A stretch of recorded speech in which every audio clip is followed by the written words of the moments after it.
All right. Welcome to the special board meeting of Chico Unified tonight. And with that, I call us to order, and we will do the flag salute.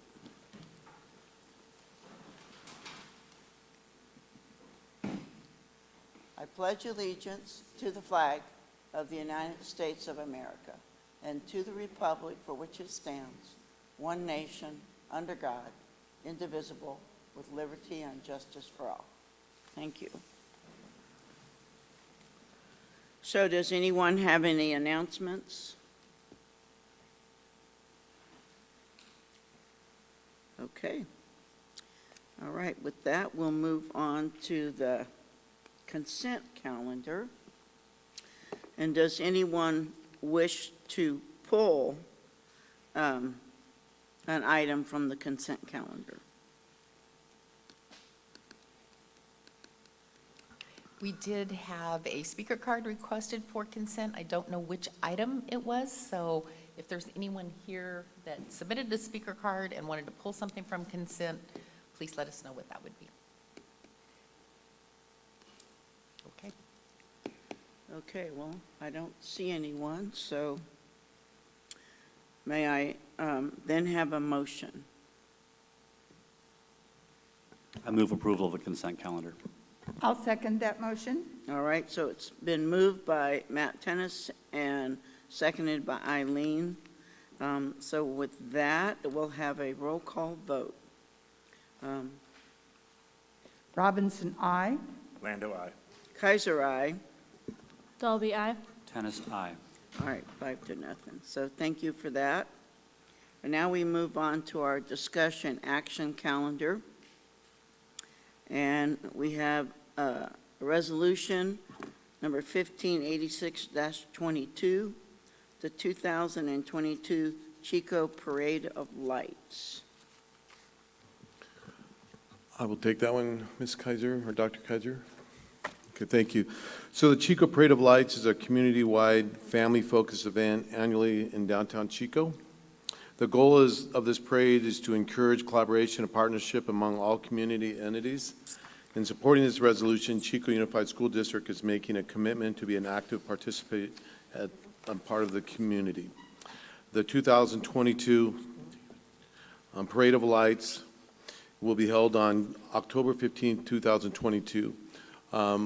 This is something our schools and actually our M&O of really transportation have been very active in, and more. They've put a lot of lights on buses and drove them down. We've had our bands, our cheerleaders, different schools have had different floats before on the Parade of Lights, so it's something that we've been a part of. We just wanted to bring this forward to something that, as a board and as Chico Unified, that we were going to support. Thank you. Does anybody else have a comment? Well, I'll just comment. I've been a judge at the Parade of Lights for a number of years, and I believe, Kathy, you've accompanied me. It is, when you talk about family event, it is more fun to watch the families on the sidewalks almost than the floats. It is just an amazing event, and the organizers do a really good job of getting everybody involved. And yes, our school involvement and the buses at the Corporation Yard have been wonderful.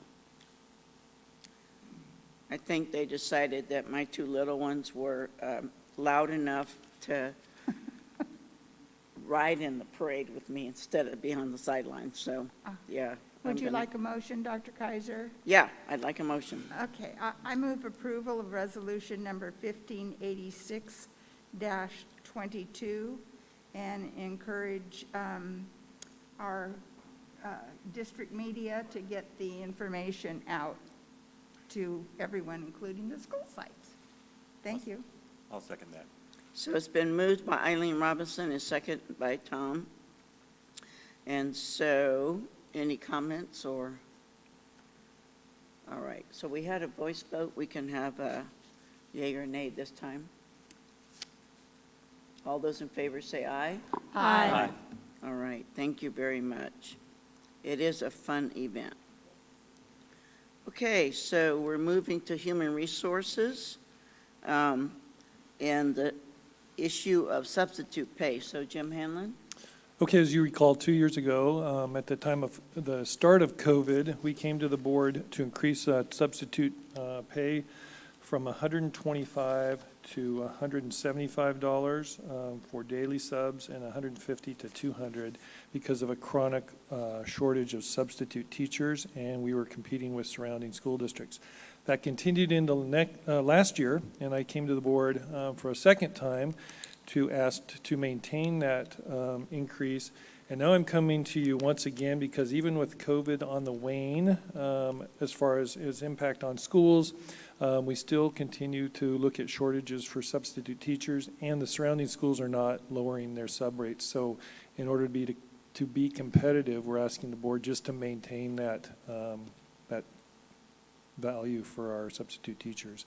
And this proposal is just to continue it, not to have to come back to the board, because it doesn't look like the shortage is going to go away anytime soon. All right. Any comments? Just to be clear, this covers just this school year, correct? No, this is a permanent, this would be a permanent I see the increase. and beyond. There it is. Yep. Okay, Yeah. very good. Eileen? It was the and beyond language that I had a question about. Mr. Hannon, since you're also part of our bargaining process, does this lock us into something, or is it just indicating our intent, and if we needed to make a change, it wouldn't be difficult? It's not an issue These are because we not don't, bargaining unit people. right, we don't bargain with our units on substitutes, so it doesn't impact any contractual issues. Okay, then I don't have an objection. Okay. Any comments from the audience? All right. Okay, may then I have a motion? I move approval of the 22, 23, and beyond substitute pay schedule. I'll second. Okay, so moved by Eileen and second by Caitlin. All right. Again, we can do another voice vote. All those in favor signify by saying aye. Aye. Aye. All right. Unanimous. Thank you both. All right, so now we're moving to approve a provisional internship permit for a multiple subject credential for Megan Cheney. Is that correct? That's correct. So intermittently, I come to you for approvals of this kind for interns. This is an intern at Neil Dow Elementary School, 3rd grade. She signed up for the internship program at Chico State. And so it's not uncommon for us to do that when we're in a situation where we need a particular teacher in a particular spot. So we typically come to you with special ed, but in this case, it's a 3rd grade teacher at Neil Dow that has made the request. All right. Any questions or comments by the board? Any from the audience? I'll just add that they are very comfortable with Megan. She was a student teacher there, and so she's a known quantity. Okay. Yeah, I've heard a lot of positive things from parents about her, actually. Oh, good. Yes, All right. very positive. Okay, well, would you like to make a motion? Absolutely. I will move approval of the provisional internship permit. I'll second the motion. Okay. I just have a comment because I don't know this person and I don't know who applied and I don't know the interview process, and it's, part of our job to also trust the process and the people who are already employed here, but I do want to just acknowledge that internships are challenging because I was an intern, and I would just hope that we maintain our ability to provide as much support as possible for this intern, more so than we would a first-year teacher. So just not to let her kind of go and be, because interns have a much more challenging workload than even a first-year teacher does. Yes, you are absolutely correct. And I've been assured by the principal that they will provide that support. I just would also like to make sure that the board is always aware that this is not actually a decision to be taken terribly lightly, that internships are very challenging, and if they're, come with great recommendations, then that's fantastic, and I wish this person the best, and I'm sure that they, provided the right supports, will be very successful this year for our students. All right, so I think that bringing somebody in with additional workload is always, requires additional support. So may I have a motion then? I already have a motion, sorry. So, voice vote? All right, gonna have it? All those in favor? Aye. Mr. Tennis, did you? Okay, sorry. Okay. So then we move, Mr. Hanlon is very busy here. So now we have approval of a variable term waiver request for a pupil personnel services credential for Christina Camacho? Is that how Yep. you s- oh, So okay. this is a little different. As you know, we brought on a lot of counselors in the last couple of years, and we hired some that were working under Credential. Ms. Camacho has completed all her coursework for the Credential, and she simply needs to put in her hours. Typically, what happens with counselors is they will have a period of time where they are interning at a school site while they're working on their coursework. She's completed all her coursework and just simply needs to put in the hours, and so we would like to have her work as a counselor while she's completing her hours to complete her credentials. So in order to do that, we need to get a variable term waiver, and as soon as she completes those hours, and there's a lot of them, it's over 1,000, so it Oh, takes a wow. little while, then she would get her clear credential. All right, so any other, yes? I think my initial question is there another counselor at this school site? She was here on a independent contractor agreement, and because we didn't have enough counselors to do that. So these are people that typically they had either a MFC, marriage family certificate, master's degree in marriage and family counseling, or they were a licensed social worker. And I can't recall off the top of my head which one she is. I think she's a licensed social worker. They just hadn't completed the coursework to work in a school. So she did that last year, and now she needs to put in the hours. So they're not unqualified. These are people that are highly qualified. They just needed to get the proper credentialing. Right, that's not what I was asking. Yeah, so though. to answer your question, Ms. Dolby, is that she'll be at Rosedale by herself, but our elementary counseling group works together as a group, and they also have a DLC counseling rep, so she'll get the support she needed like she did last year. So she's at Rosedale Elementary. We only have one counselor and a counseling assistant, but we'll make sure, again, that she gets the support. Great, thank you. All right. So, any questions from the audience?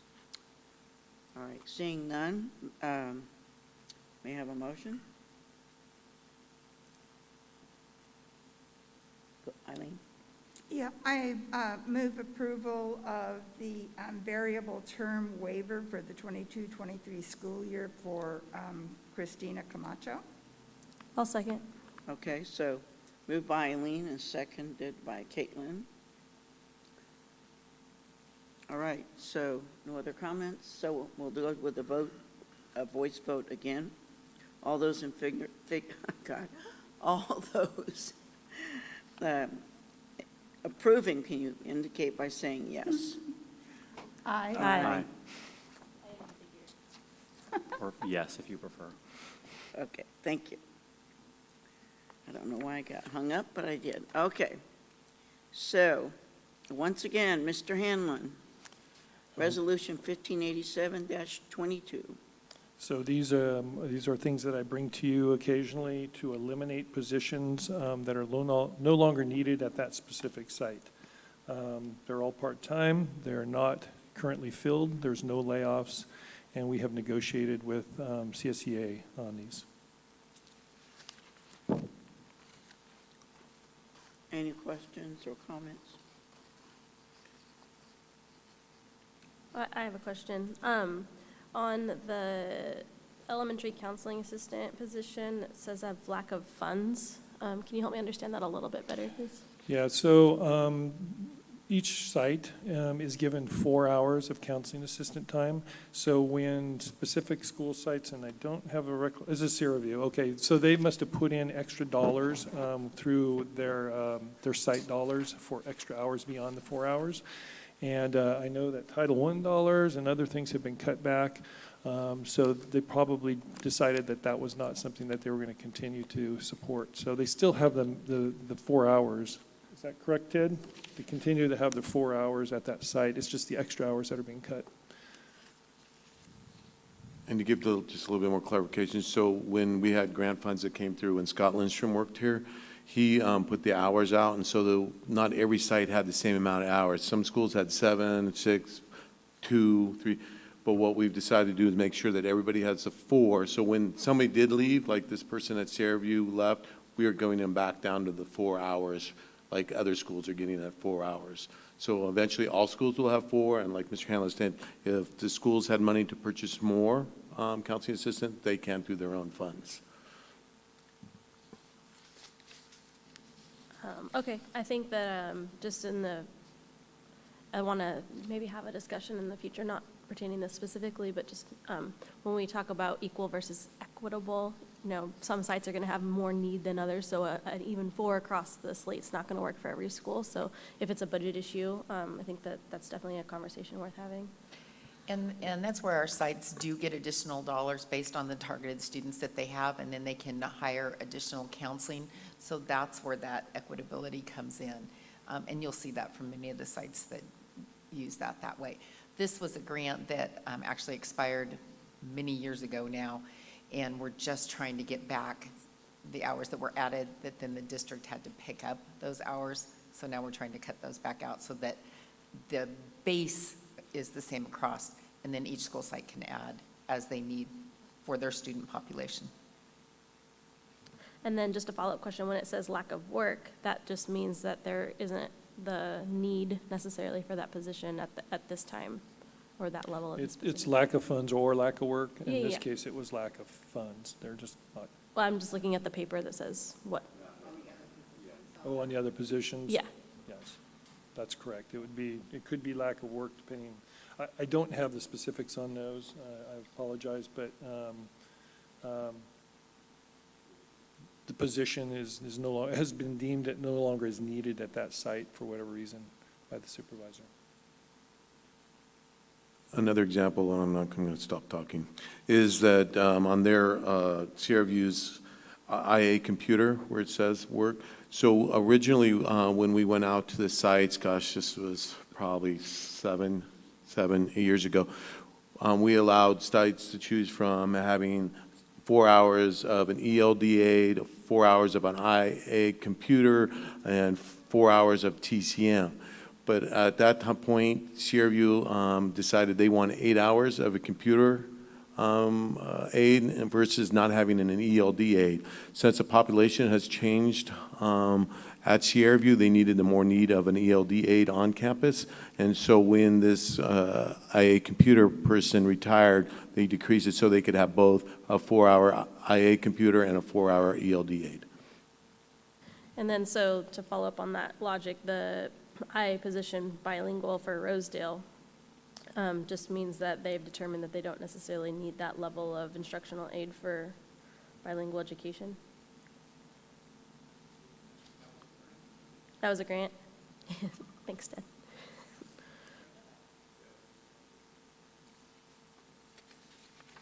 Yes, it was a grant.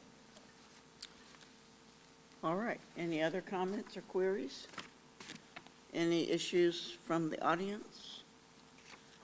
All right, may I then have a motion? Sure, so moved. Okay, so Tom Lando, second. Eileen? I'll second the motion. All right, so we have a motion and a second for Resolution 1587-22, elimination of classified services and ordering layoffs for the 22-23 school year. All those in favor say aye. Aye. All right, thank you. And good questions, too. Okay, So we are now moving, whoops, to the district's adoption of district-wide goals and the mission statement. These were developed in accordance with the Local Control Accountability Plan. And each year, the board identifies a goal, usually in the academic achievement area, for additional emphasis. The goals identified by Chico Unified Board will serve as a guideline for monitoring and adjusting administrative decisions throughout the school year. The goals are shared with all of Chico Unified District staff, and staff across the district develop site-specific plans that provide support for the adopted goals. So at your last board meeting on June 29th, the board adopted the Local Control Accountability Plan. That plan really guides the work that we do for the remainder of the school year. That had community input into it. The goals were developed and adopted. We asked that the board keep that as our focus so that we can continue district-wide to have the focus on our 3 LCAP goals. Also here you have the district-wide expectations of staff to support those goals, as well as the mission statement, which the board adopted just last year. You revised and adopted the mission statement last year.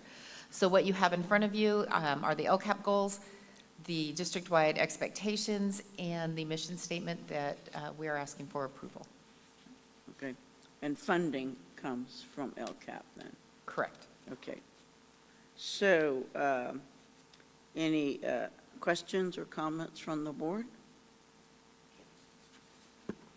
I have some.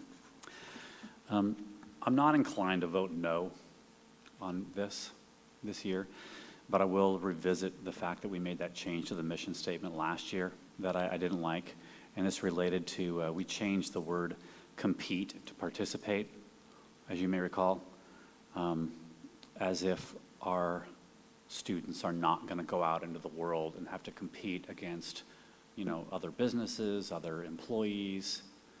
I think it's unrealistic, so I think this mission statement is inferior to the one that we used to have, but, I'm not feeling so passionately about this that I want to go against all of you and, not think that this is a reasonable mission statement for now. So I intend to vote aye. All right, thank you. Anyone else? All right, may I have a motion? So moved. All right, so moved by Matt Tennis. I'll second the motion. Okay, and seconded by Eileen. And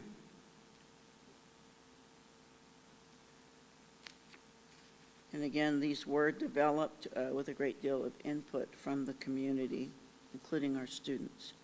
So all those in favor signify by saying aye. Aye. Aye. All right, thank you. So now we move to the board workshop calendar, topics, liaisons, and board member assignments. A number of topics had been suggested, 13 of them, indeed. We don't really have 13 workshops. So is the expectation that there will be some that will be grouped together or simply some that will be left out? So how we have handled this in the past is that both board and staff members have submitted suggestions for workshops. This really is at the discretion of the board. What areas would you like to have staff give you a more in-depth look at within the district? Usually we have 2 board members assigned to work with staff to ensure that we do provide the information that is relevant to the board and that we are meeting your needs on that. So really, the board will need to go down and whittle this down to 4 or 5 workshop topics, because we do have standing topics that we discuss at certain times of the year. So I'll turn it over to the board. The list is in the board packet of the items that were submitted. That is not an exclusive list. You can still add items to that if there are things that have come up that you feel are important. Comments? I do. I've been on vacation for the last week and a half, so I apologize if I should have brought this up before now. But I don't see on this first attachment anyway, nutrition on here. Happy to add that. Thank you. Nutrition service, yeah. Thank you. We did have some communication, Madam Superintendent, about this, and we talked about having a meeting about it maybe 3 weeks ago or so, so maybe it's not completely out of left field. No, it is not. Anyone else? Yes, Eileen? Thank you, Dr. Kaiser. I am probably the one responsible for getting number 6 on the list, and I'd like to explain a little bit about why. Over the last number of months, in going through and reading some publications from educational institutions and California School Boards Association, there were some articles about grading philosophy and practices. And it's a very unsettled, shall we say, issue. There's a lot of pros and cons. But one of the things I saw was that there are ways, possibly, of taking this topic and looking at applying it to different subject areas, possibly, taking just many in-depth looks. It's something that should take a while, as in years. And then I also, in reading today or yesterday, preparing for the meeting, as a board member, we are charged with taking a look at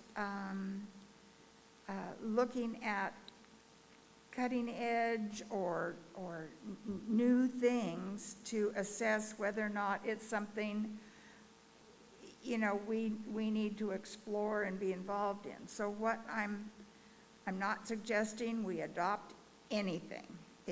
We are so far away from that that's not where I am. But the positives involved in the changing of grading assessments and stuff, especially for higher achieving students, was intriguing.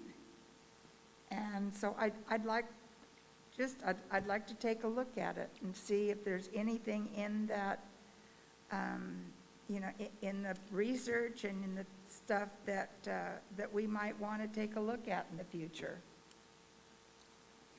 I'd like Yeah. to comment on that if I can.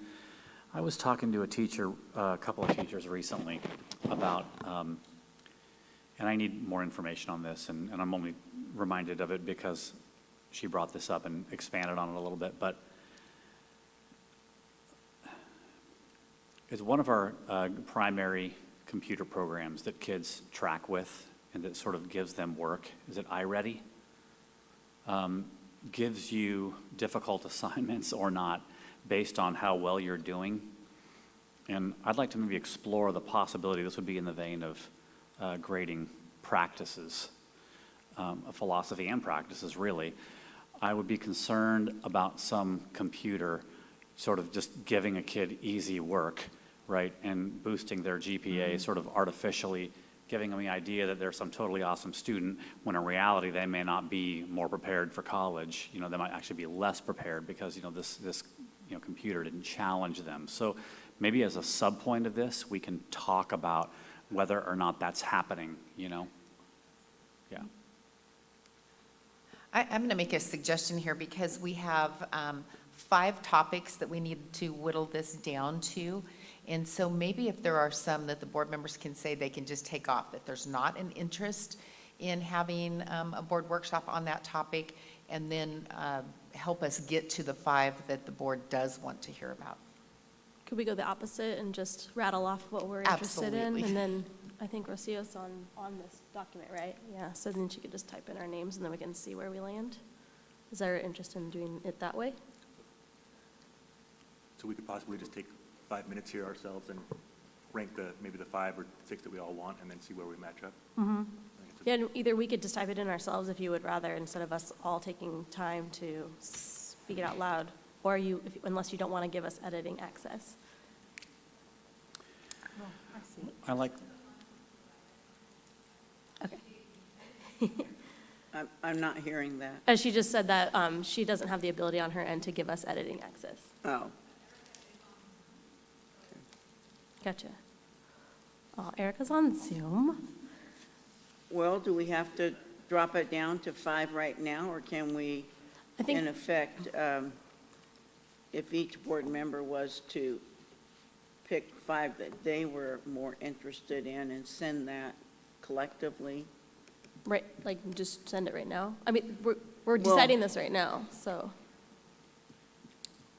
So we do need to get this sooner rather than later, because Okay. our first board workshop coming up will be September 7th, and that's right around the corner. Oh, yeah. So we're going to need to get hopping on this, followed by October 5th. November is a standing one where we look at our Chico Unified Academic Achievement data. But if we could get at least narrowed down, we can. Okay. All right, Eileen? Yes, excuse me, I had a question, comment. One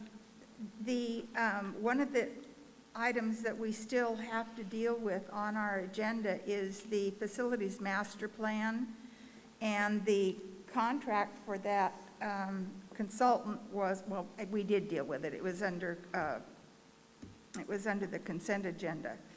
But that contract with that person is that they're to have their recommendation to us by the 31st of December. If we're going to have involvement with that, I think that having a late in the year before the plan actually gets finalized would make sense. That facilities master plan, if you haven't read it, and you need a good book to read, that process is deep, intensive, and we haven't started our phase 5 yet. We're only through phase 4. We can't move forward without 2 things: updating the plan and finding a way to finance it. We're at the end of what we've already approved, and we're at the end of the money. Yeah. So I would like to really put a big priority around number 4.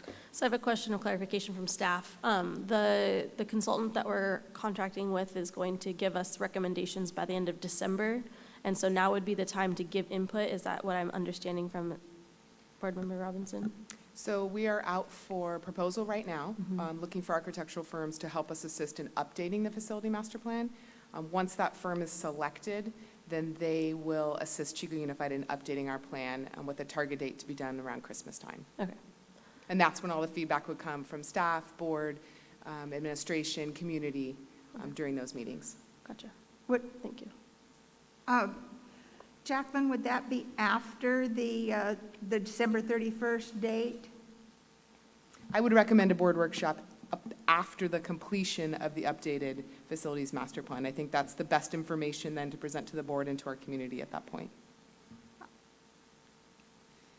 That does make sense. Thank you. And Erica worked her magic, and you do now all have access. So if, Caitlin, if there was a plan, or maybe it was Tom, had a plan for prioritizing?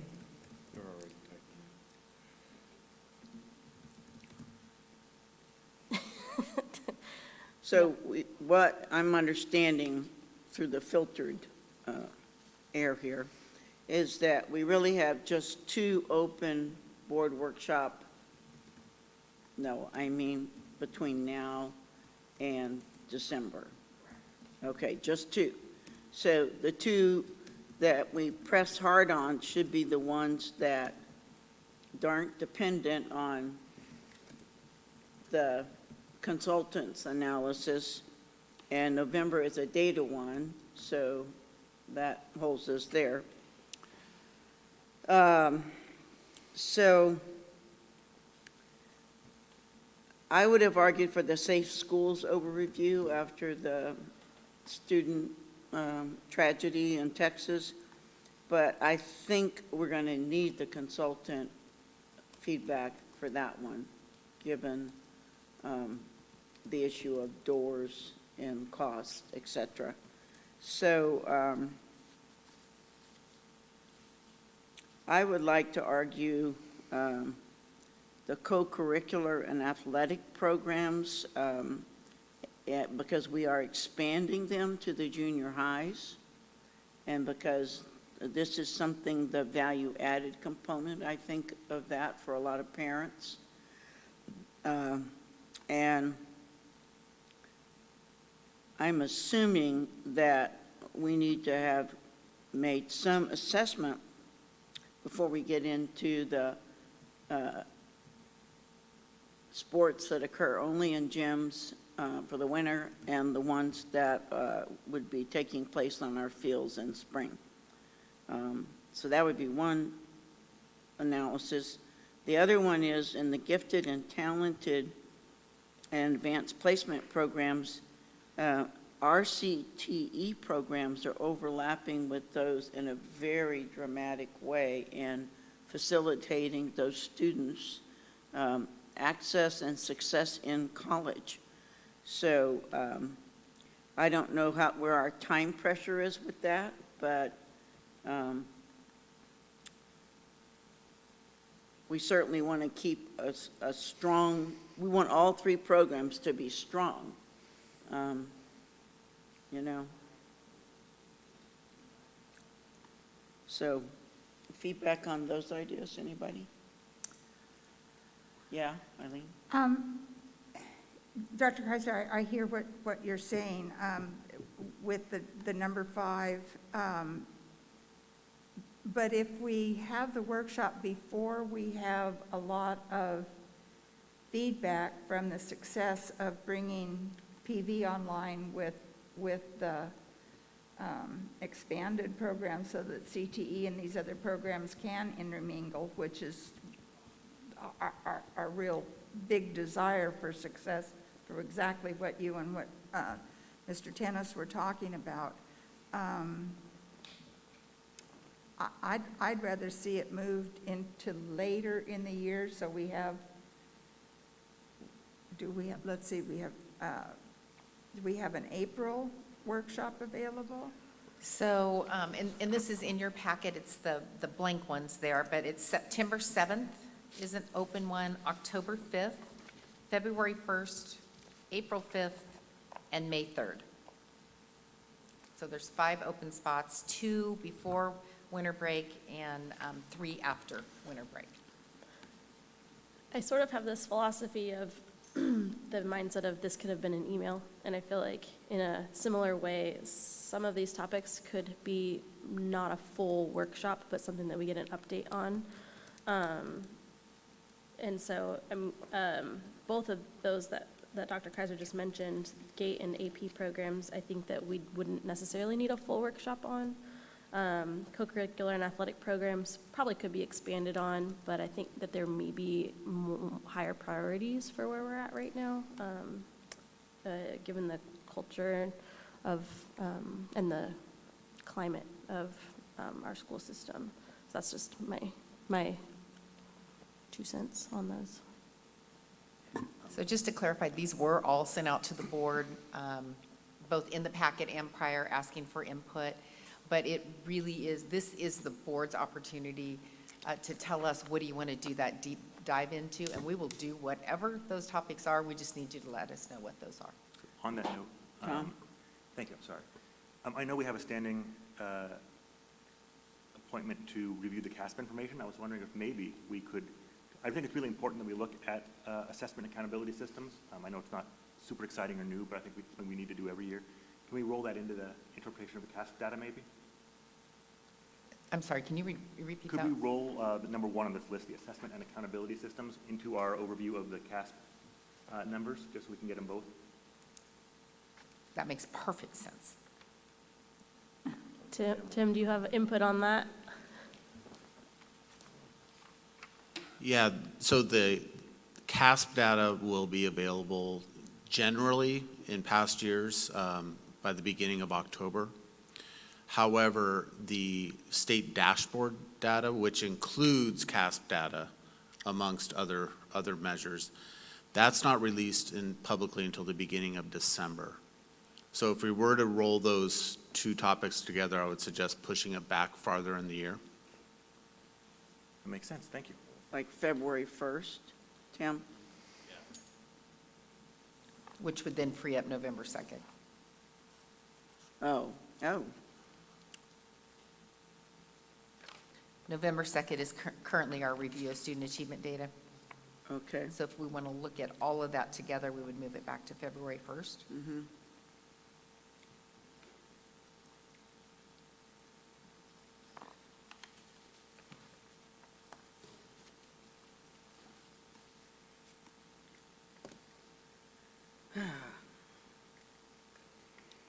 That makes sense to me.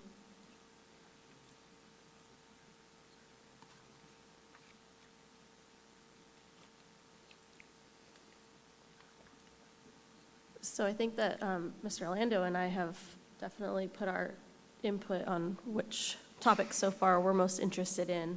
I didn't know if it, did you? I don't have my Chromebook today, sorry guys, but I did email Rocio French, which I don't know if you're controlling that, Rocio, or if you can, but. No, I want it to be a surprise for you when you see my name come up. I only put 4 down, I didn't put, oh, okay.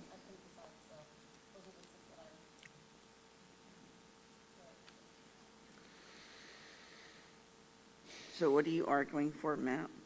I am arguing for nutrition services update, along with Ms. Dalby, special education programs and budgets, along with Dalby and Lando, grading philosophy and practices. I think that sounds like a really interesting conversation, and I would really like to have it and be involved in it.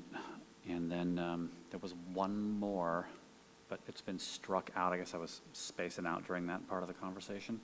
Assessment and accountability systems. That one's going to That one, be in February. Okay. For clarification on that, because I think that those were originally thought of as two different things, right? So assessment and accountability systems is sort of the what and how, and then the data presentation is the outcome, right? So is that my interpretation of what assessment and accountability systems, Fed, state, local is, which would include that program? I don't know why it's not coming to my brain right now. But that seems like a lot to fit into one workshop. Yeah, when I mentioned the dashboard, that is our state accountability, which is influenced by federal accountability, but it's administered by the state. I would suggest that local measures, like our local assessment plan, would make that board workshop extremely long. There's a lot to that plan, and it's widely varied. You mentioned iReady, but we have a Thank you. wide number of systems. Yeah, that was going to be my question earlier, was the topic, and then the topic that's listed as a potential workshop, and then the actual topic of discussing the data. And I thought that might be too much, which is what I was looking at from you. So that would be too much to include all in one.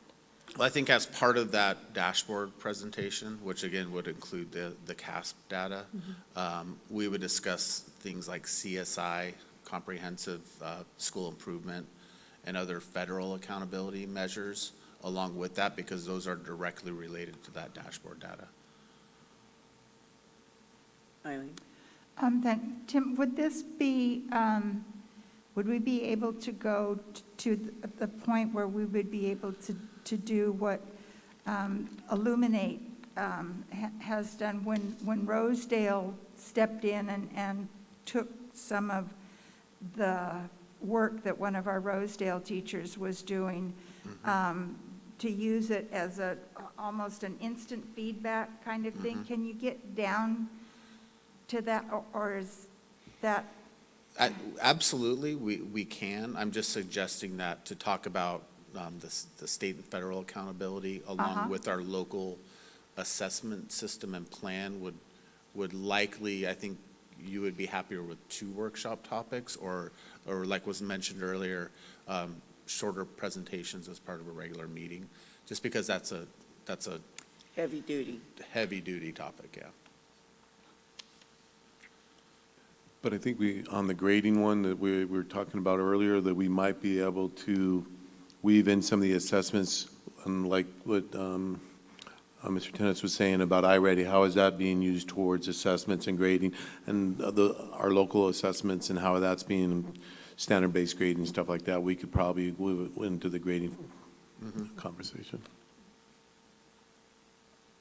I don't want us to forget that we have to do the master plan update. That is critical. And we have schools who have not yet Yeah. been touched. 5 of them. And so the perception is, why did I get left out? And how long are you going to leave me out? And I think it's a very driving question, especially I had a parent whose kid just moved from an elementary to a junior high. And when the parent went to pick up their brand-new junior high kid from boot camp, they go, oh my God, this looks like, and yet the elementary school doesn't look like anything like that at all. So a sense of being left out. We have that, yeah. So on that note, would it make sense for us to put the master plan workshop on that February 1st date? That's the first one after the December selection for The facility, Yeah, that would be great. so So- we moved the student achievement and accountability to February 1st. Except, and Tim said we should. So keep that, okay. Keep that on November 2nd, and then do facility master plan on February 1st. I think if we can identify which ones we want to hear, get that down to 5, then it'll be much easier to put them into the spots. And it's really, if you look up here, where you have indicated, each of you have indicated your interest, we are starting to see interest in facility master plan, the grading philosophy, special education, and then there's several that have 2, so maybe yeah. If we can get agreement on facility master plan, grading philosophy and practices, Dr. Kaiser? Yeah. And special education. Superintendent Staley, on the grading philosophy and practices, is that one that might work as shorter presentations? No? It's a huge topic, Yeah? and it depends on what the board wants to know, but it's a huge topic. I have a question. To go back to what was number 1, assessment and accountability systems, when I looked at that, and the thing that piqued my interest in it was, I understood we had some sort of deficiency in an audit or something like that, a Title I audit. Is that not related to that at all? And so what I thought of was No. Something having to do with services that we're providing to homeless students or something like that, and what obligations we have under the law to, help them fit in and stuff like that. No, this is really a look at how our students have done on statewide tests and then as well as our local assessment systems. I mean, that, and we are required to report this to the board each year. So it is something that the board should know how our students are achieving in different areas, and it does break it down into the different demographics. On the FPM review, they wanted to know the distinguish between Mr. Sullivan and our foster home liaison, what their jobs were. And so we just told them who was in charge of what, and then that's when we were able to fix that. Would Title I compliance be anywhere on this list? It's all over the list. Going through our federal program monitoring is not on here. I mean, that's true compliance. We can share in probably 15, 20-minute board agenda presentation where we are not compliant. It's pretty minimal. So that I don't think needs to be, unless the board's really interested in delving into that. But we can address, here were the areas where we were found that we needed to do further work to show that we were compliant. And Tina led that up and got us through all of it, and we are all compliant.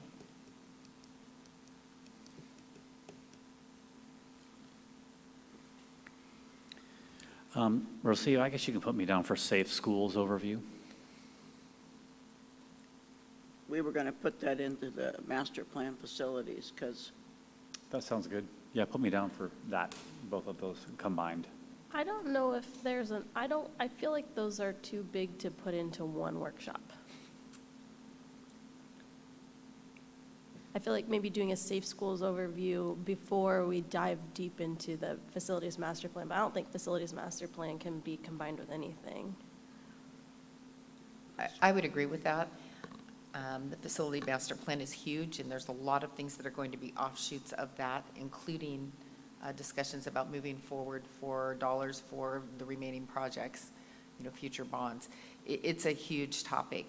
Safe schools definitely will fold into that, but then there's what we do both on the physical safety, social emotional safety of school sites in terms of safe schools, which is a whole nother topic, which I do believe, especially after Uvalde is of interest and something that we should share with our community, that we do take school safety seriously and our partnerships that we have to ensure that our students stay safe.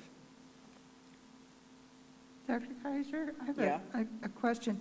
On the safe schools thing, don't we have a group that has come together to develop our safe schools plan, that we coordinate with, the police department, with all of our things? There, as far as I know, we have a rather significant plan.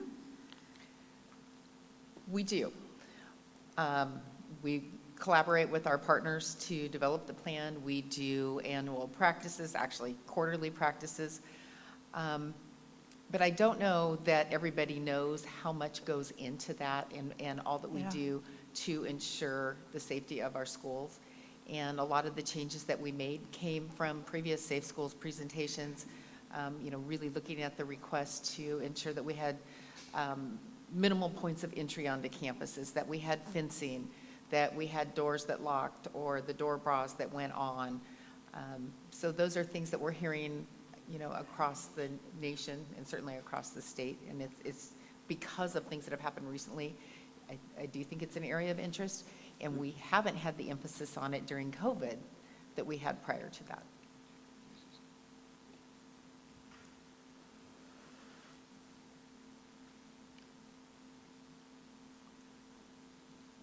So I can't actually read this with the coloring and the thing, but from what's up there,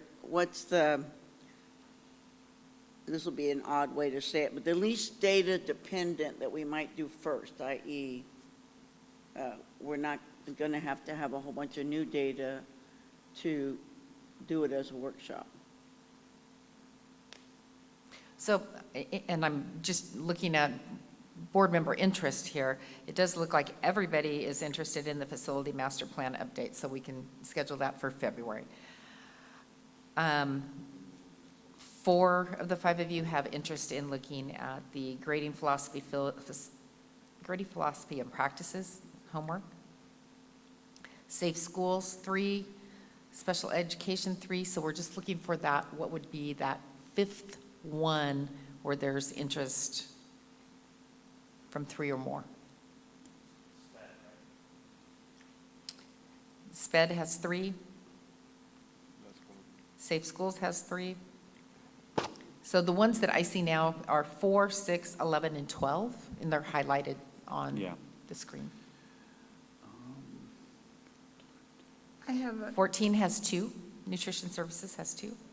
on the nutrition services, is this the year that we're mandated to do the upgrade of our nutrition services plan? I know we're mandated To to update have the the plan. committee and do the upgrades. Is this the year we have to do that?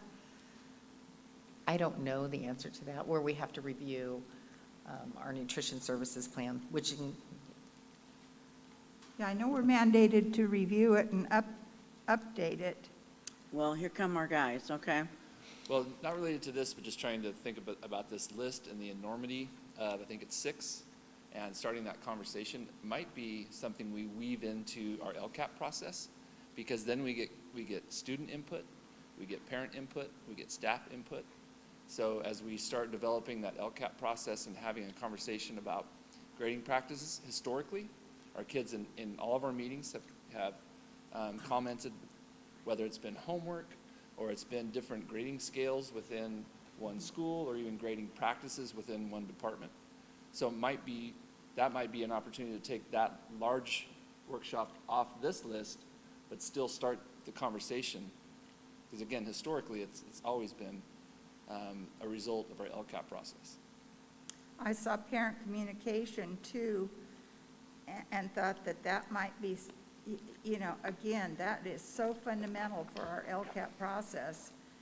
I'm not sure if parent communication was meant to be something other than driving our input into the LCAP. So just as a reminder, what this is about is really kind of different than the LCAP. This is the areas where the board wants to know more Right. about things that are happening within the district, our practices, our protocols, areas of strength, areas of concern. From the board perspective, it's your opportunity to learn more about different programs. Gotcha. All right, Caitlin? And also just for clarification, and correct me if I'm wrong, any of these that don't end up making the cut for workshops, we could also agendize as informational items on a smaller scale as well. So if we want to know a little bit more about parent communication, can we just get a quick informational update on, parent communication and interactions? Make it a 15-minute presentation or so. Yeah, regular agenda items, we do try to limit to 10, no more than 15 minutes of information coming at you. Okay, Tom? And I hear what you're saying, Shepherd, but I do think that having the grading philosophy and practice discussion as its own topic, so we could all, the LCAP meeting tends to be kind of distributed, and not everybody hears what's said at every meeting. I'd like to have that discussion, since, different schools are looking at, standards-based grading or teaching letter grades, whatever it is. I think it's something we ought to have a full talk about in the public if there's interest, and it seems like there is. I noticed when I sat back down that the assessment and accountability had been struck because it was moved. And I just wanted to clarify that if that CASP test meeting is moved to November from February, that we would lose out on that dashboard data. And I wanted to also clarify that I very much think it's a good idea in February. So I'm not sure if I was misheard or not, but.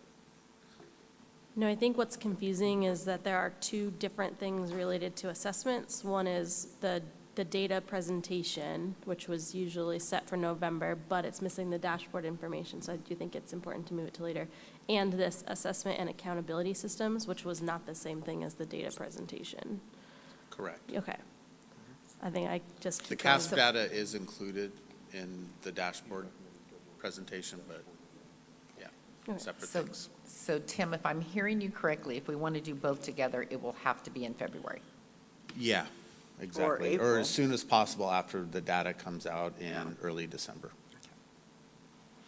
And isn't it true that our students that are applying for college need a better understanding of where they are with this data as well? Students will receive CASP data upon returning to school. Those So students. they'll that took get it in last year. January? No, we're ready to notify them right now. We're just waiting for school to start. We have the individual scores. What we're waiting for is the aggregates. Okay. Oh,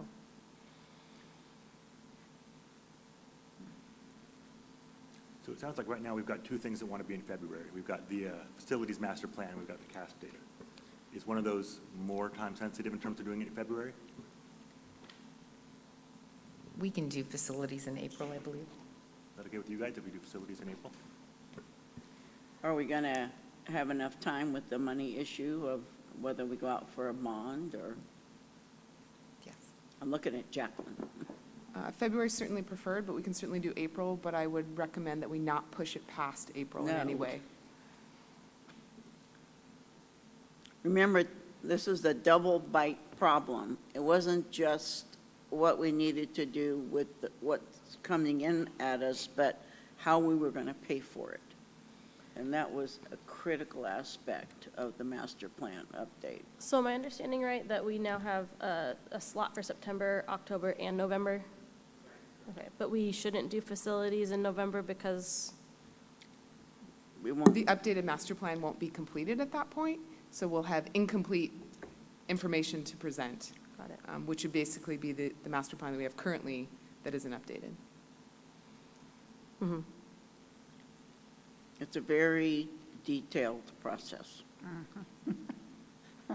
I guess I'm seeing it kind of backwards, like why wouldn't we be part of the updating process? Why are we waiting until the update is done if we have changes that we want to make to it? So the board will certainly be involved in the meetings along the way between when we decide on the architect firm through December. But the board workshop is informational, not only to the board, but to the community to say, here is our updated plan and what that looks like and the phasing and how it was completed. But the board will certainly be involved in the coming months as far as soliciting information and feedback to the updates. The facility master plan, when they do the update, it is really them going out and grading against a matrix our schools, and then identifying where against a common matrix the needs are. And then the board, when they have that information, by all means, at that point can say, we want to put a priority here, or we want to go beyond what is within this matrix, and at, X, Y, and Z sites, we need something different. Right. But it's just a starting point really for the conversation, so that all the schools are looked at similarly. So May 3rd, was there a topic that, because I'm looking at our preschool and transitional kindergarten, and this is a brand-new mandate for everybody. I would think that we need to look at how we did, or how we didn't.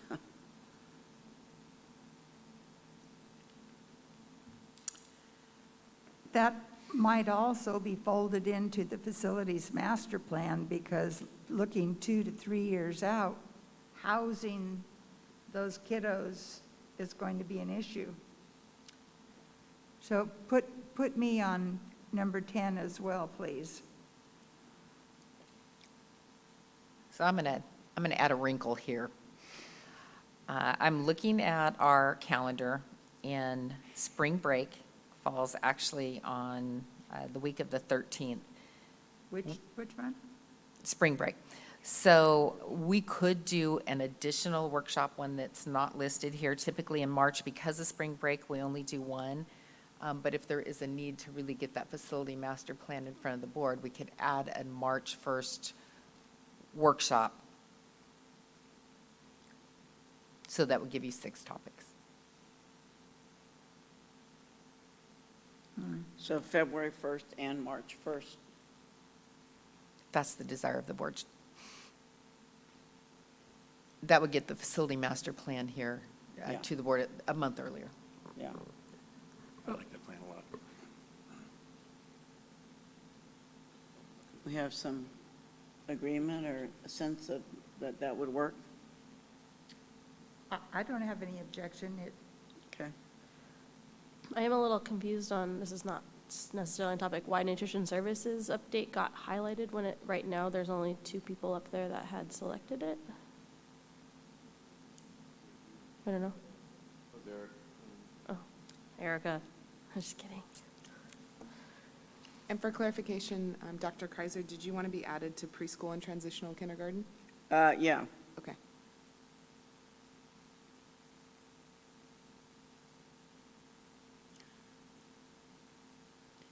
We heard from some administrators today that the impact on starting with kids at the earlier grades is so much more powerful, and certainly this is going to be a group that we have never potentially had at this level.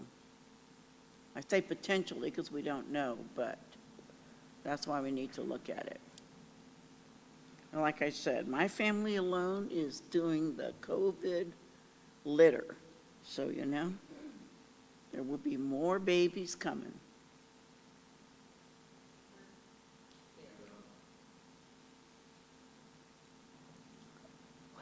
So you want to call it out now, what you have?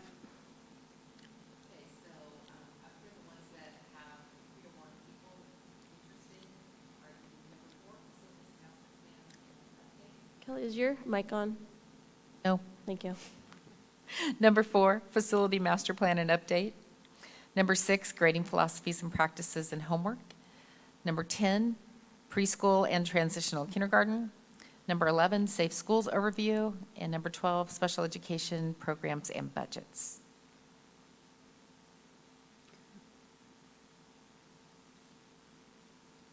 Well, don't we have assessment and accountability as that for sure we're doing that? It's already there, and it's, Yeah, okay, it just got moved to February 1st. okay. So we can strike co-curricular and athletic programs, number 2. Number 3, educational technology plan. Number 5, GATE and AP programs.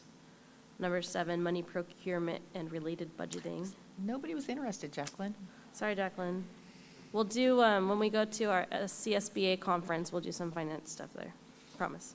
Only 2 got MTSS, so it looks like we're striking MTSS presentation. Parent communication is struck, and I'm actually really surprised that there wasn't more interest in nutrition or wellness. It may be that they could be shorter. And I do believe those are both areas that we could do a shorter presentation. And on the nutrition services one, we can schedule a field trip and have board members that are interested in visiting the facility, visit the facility. I do think that the Safe Schools presentation should be earlier in the year, just especially because the last big tragedy is still pretty fresh in people's minds, and, you know, the community wants a reassurance that there's a solid plan going on in CUSD.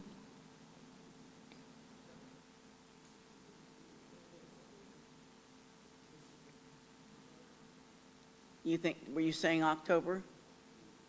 Yeah, October, we bring the safe schools plans forward to Okay. the board, so that would be a great time to do that. Okay. I support that, too. That sounds like a good approach. So what's on September the 7th?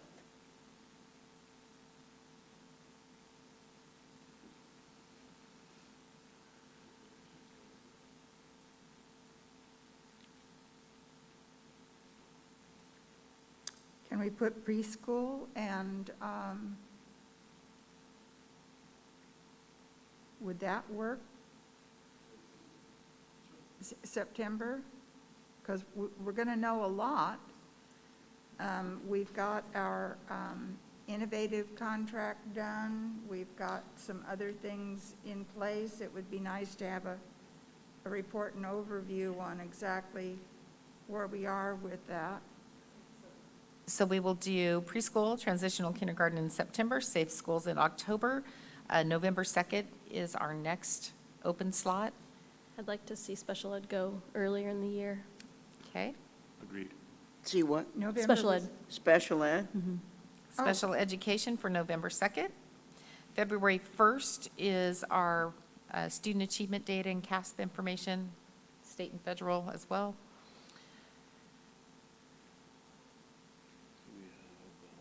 So we have two left, April 5th and May 3rd.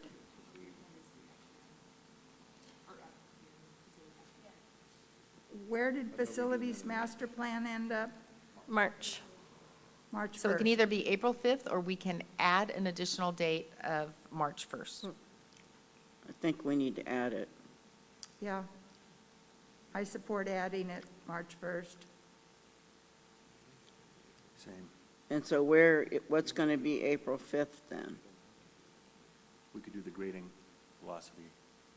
and the Grading assessment. would then be, we could do that in May.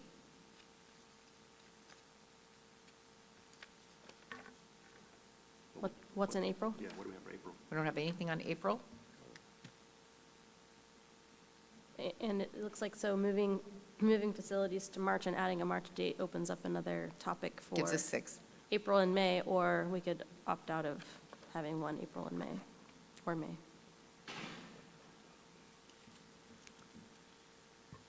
So So, 6 workshops? I like 6 workshops. Plus, I mean, the logic of having facilities earlier makes a Yeah. lot of sense. So you guys okay with putting the grading philosophy and practices in the May 3rd. May 3rd slot? And then we have April open to do with as we please. maybe I'm good we, with that. maybe we would have a push from what's going on with our GATE, AP, and CTE programs. That could be.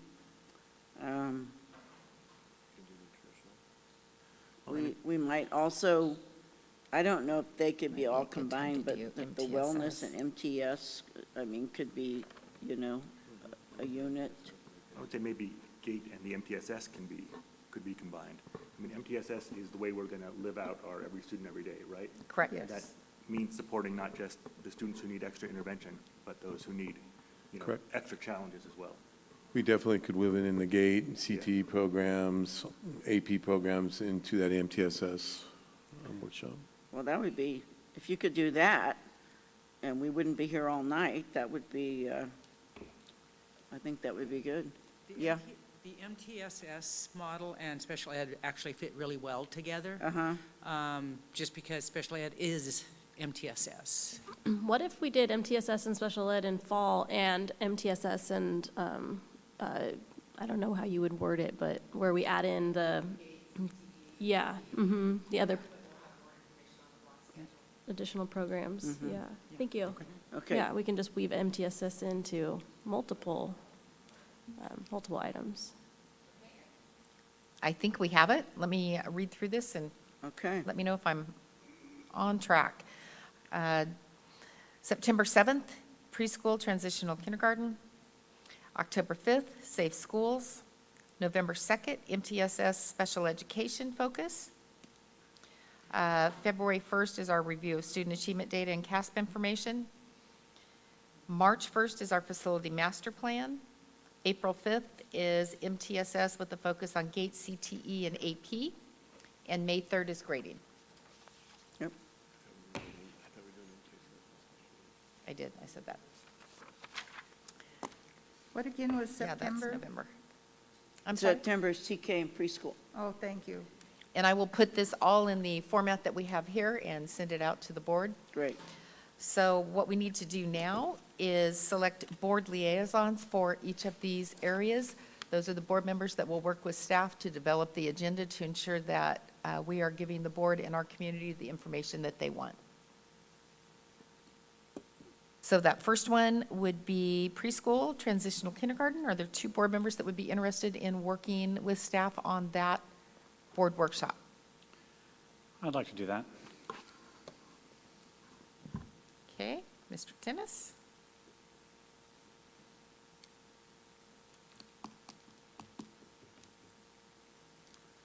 I guess I can do that one. And Dr. Kaiser?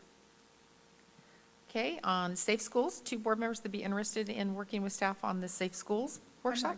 I'd like to do safe schools. Okay. I'd like to also do safe schools. What? Caitlin would also like to do Oh, safe schools. Okay. Okay, Ms. Robinson, Ms. Dalby? The MTSS with the special education focus, I'd like that, please.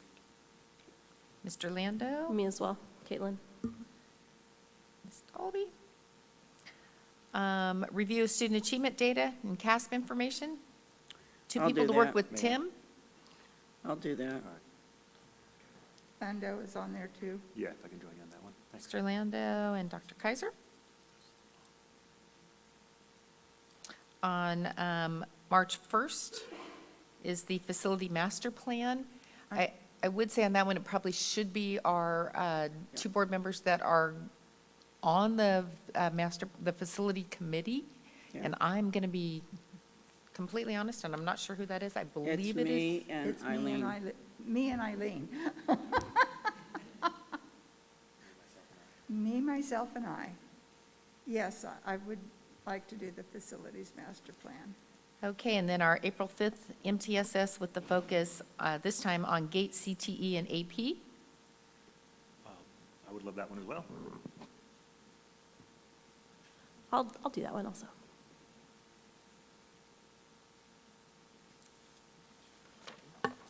And grading. I'd like to be on I'd that. like that one. on that Okay, one. Mr. Tennis and Ms. Robinson. And then 2 board members that would like to work with staff as we go through the local control accountability plan and budget approval. If I'm not being greedy, I would like that one as well. All righty. Anyone else? I'll raise my hand on that one too, Okay, as long as Jacqueline promises to slow down walking through the figures. thought we already got that. Okay, I could be wrong. Yeah. Yeah, that was Kaiser and Lando. Okay, My gosh, I think I we think we did are it, set. gang. Nice job, thank you. Yeah.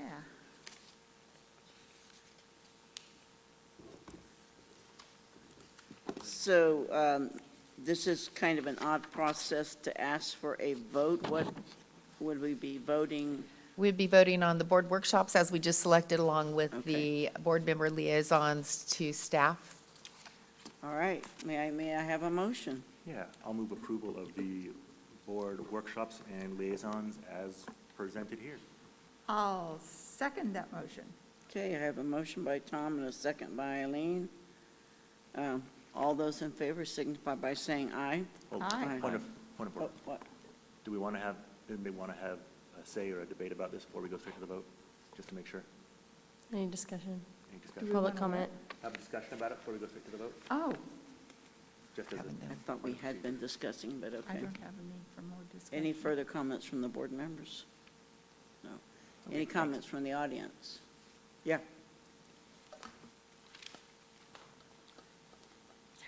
Thank you. So very grateful and happy to see, of course, that a SPED discussion is on there for a specialty workshop. Something, and I don't even know if it's possible, but something that I would ask for maybe consideration is to have input from parents, just because this year, I think it was February, when Mrs. Dalby told me, or told the audience, told us that the workshop would be coming up and to like reach out and to email the people that were sitting on that particular workshop to like have a discussion with them. And of course, I jumped on it. I reached out to teachers. I reached out to parents, did all the things of letting our community know, like, hey, this is coming up. This is who you need to email. And like, let's get the ball rolling. Let's like make this like a community effort, I guess. And I sent my email and then I didn't hear back from anyone. And so, but I was informed that my email was forwarded and passed on to people that I didn't email it to. So my thought is either you felt I had really good ideas and thoughts and input, or I was being put on a most wanted list, like whatever. But I think, I don't want to say it was hurtful, but it was just kind of like, oh, to know like I put in such an effort and like got teachers here too to the meeting, to like, let's get this collective input, and then for nothing to happen, and then like not even like a response of like, thanks for your email, even if you didn't read my email, you know what I mean? Like just something. I think there needs to be more input from parents above the LCAP.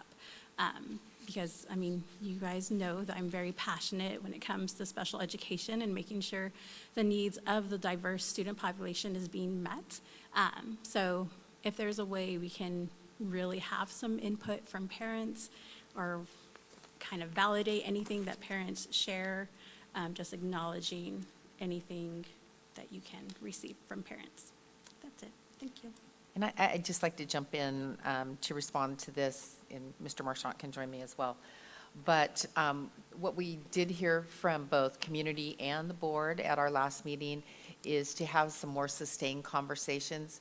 And so we are planning for our targeted groups to have quarterly meetings, parent input meetings, where we come together prior to the LCAP, so everything isn't all of a sudden just at the LCAP, that there's more sustained input from families in different groups. So heard that from the board and the community, and that is part of Ed Services plan. So maybe when that quarterly meeting, since the special ed ones work and MTSS workshops in November, maybe we do I would maybe do a quarterly meeting in October leading up to that, then that maybe gives our liaisons some more information to what we need to bring forward towards that workshop. Does that work? Yes, that's great.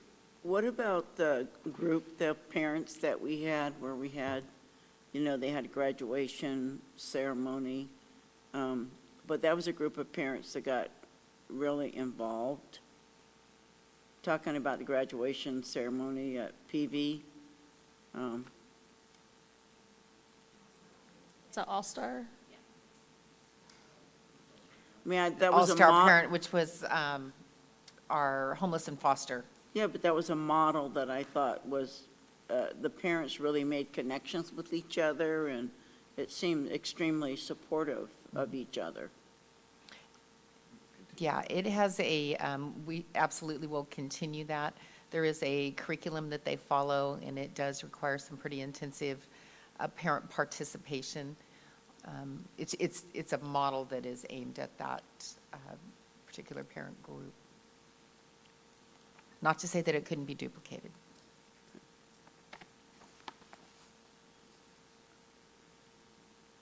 Anyway, thank you for your input. All right, so any further board comments or?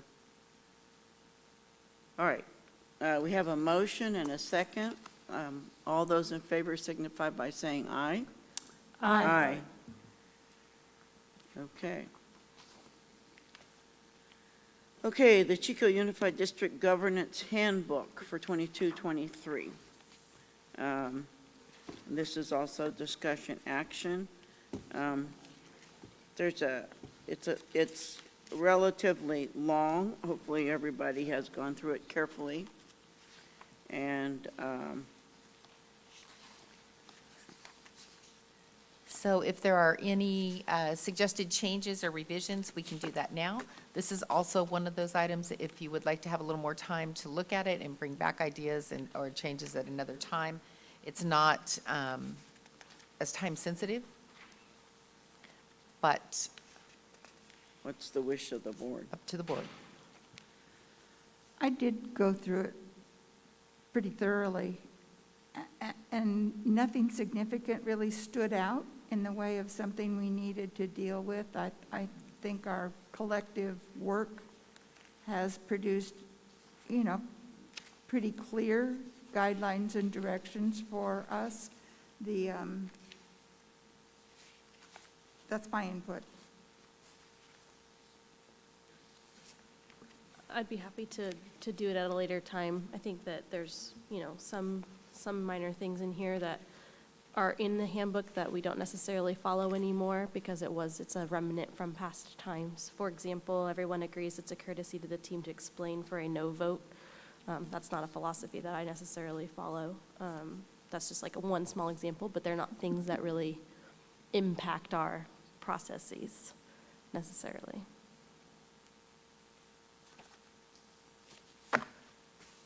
Is there a consensus? Do we want to try to go through this, or do we want to come back to it at a later time? I went through it thoroughly, and I'm okay with everything that's in there. You know, I wasn't jumping up and down for joy over all of it. You know, I mean, for example, I mean, there's kind of a lot of what I would consider kind of touchy-feely language in there about, you know, being all together on everything all the time and, you know, kind of not disagreeing and stuff, which, you know, I can kind of wade through some of that and agree that it's good if we have civility and, you know, camaraderie and in the midst of our discussions and sometimes disagreements. So I don't see any real big need to be revising the governance handbook at this time, personally. Okay. When I went through, thank you, Member Tennis. When I went through it, I was looking for anything that would help guide us through being able to encourage public and community input without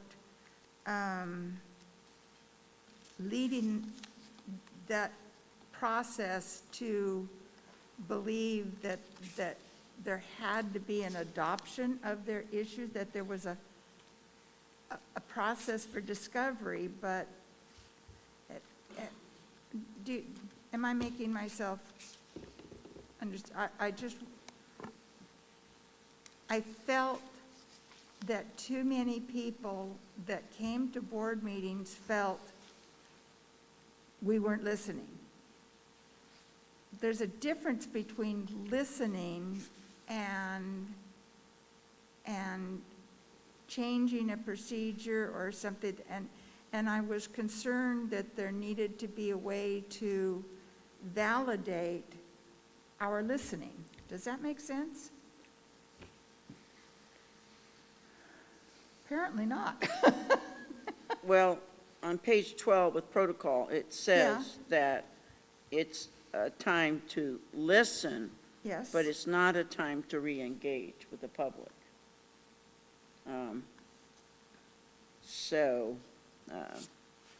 Are you? It specifically takes us away from a town hall concept. Yeah, we're not that. Yeah. It's made over and over again. So I don't know if we need to say that. I would think that we could validate somebody's contribution. We just did that here without, you know, making it an actual item. So I think the question is still before us. Are we okay with confirming this, or is there a specific aspect that somebody either wants to change or wants to wait and think about more? Yeah, Tom? So on the one hand, I am pretty much okay with everything that's in here. On the other hand, if any member has a request to wait, and this is not time sensitive, I don't see why we couldn't put it off.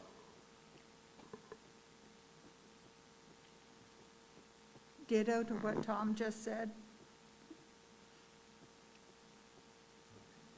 I admittedly have not taken the time to go through the handbook again since the last time we really updated anything. And I would appreciate having some time to go through with a purple pen, and because purple's my favorite color, and just make some notes, just kind of skimming through it. I'm remembering, for example, just talking to other school board members at CSBA, the nomination process is different in other places. So maybe we want to consider changing our president and vice president nomination process, for example.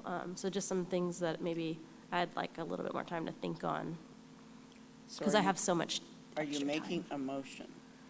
I motion that we table the decision to make any updates to our handbook. I'll second that motion. Okay, the motion has been to table 4.3.3 for a later date. It's been seconded. Any further discussion of that? Do you want to table to a time certain so we know when it would be coming back?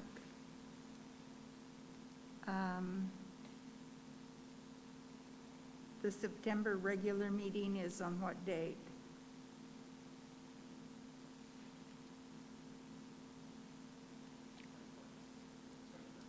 The 14? 21st of September? Oh, 21st? Is that what you said?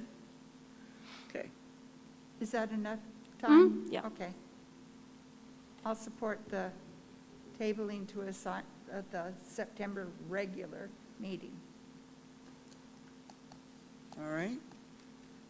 All those in favor of tabling this to September the 21st at our regular board meeting, please signify by saying aye. Aye. Aye. Okay.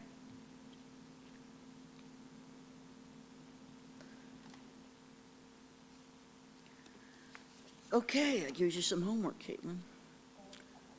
All right, so we now move to the board's self-evaluation, and Erica isn't here, but I know that she put the scores together.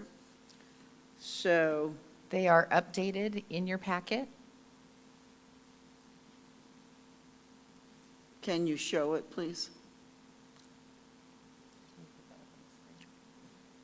Oh, got it. Faster than I could even ask Rocio is, or Phil. Oh, Tyler. Thank you, Tyler. She can make it a little bigger, that would be nice. Okay, And it's right behind you as well, Dr. Kaiser. okay. So there are three sections. One is the board as an entity being assessed. One is how well the board does its job. And the last one is how individual trustees rated themselves. So, in the context of this,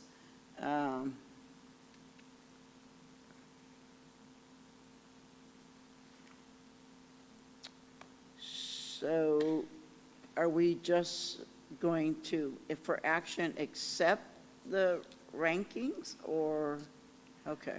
So in the past, what the board has done is looked if there's any that they felt were either very high, and those are things that you're doing well, areas that may be low, and an area for the board to consider how does the board as a whole want to work together or work toward the jobs differently.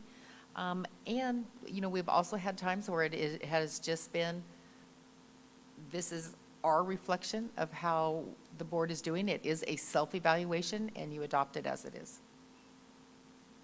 So it's whether or not the board sees any areas that they would like to discuss. I think I would find 100% more value in this if there was more input besides ourselves. A self-evaluation has some merit, but I think that it would have been helpful to know what the perspective is, maybe from the cabinet or district leadership or other people that we are impacting directly. But I don't know where that belongs in the conversation of things. So this is the model that has come from CSBA, but, you know, absolutely, the board has the ability to make changes to that, either this time through or in the future. Again, this is another item that is really just for the board's own information, and it can be used to stimulate a discussion. It can be used to stimulate a request for more information, or you can say, okay, you know, we've looked at it and we're good. So I There think- were it's what you make of it. There were two comments made, and I saw them on something earlier, and now I don't see them added at the top.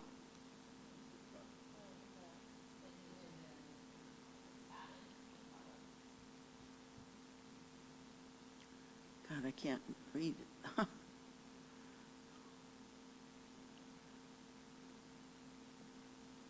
so I can read those to you, and they're up on the screen as well. Comments on section 1, I believe in-service on items 5 and 6 would improve board's working effectiveness. And then board comments regarding section 3, this year showed improvement in these areas. So those were the 2 additional comments outside of the numerical rating. Well, I think that reference to number 5 and 6 are 5 and 6 on the board, section 1. And I know that some of the in-services that CSBA has offered are on especially 6. We have not had any opportunity to go through those trainings and things collectively, and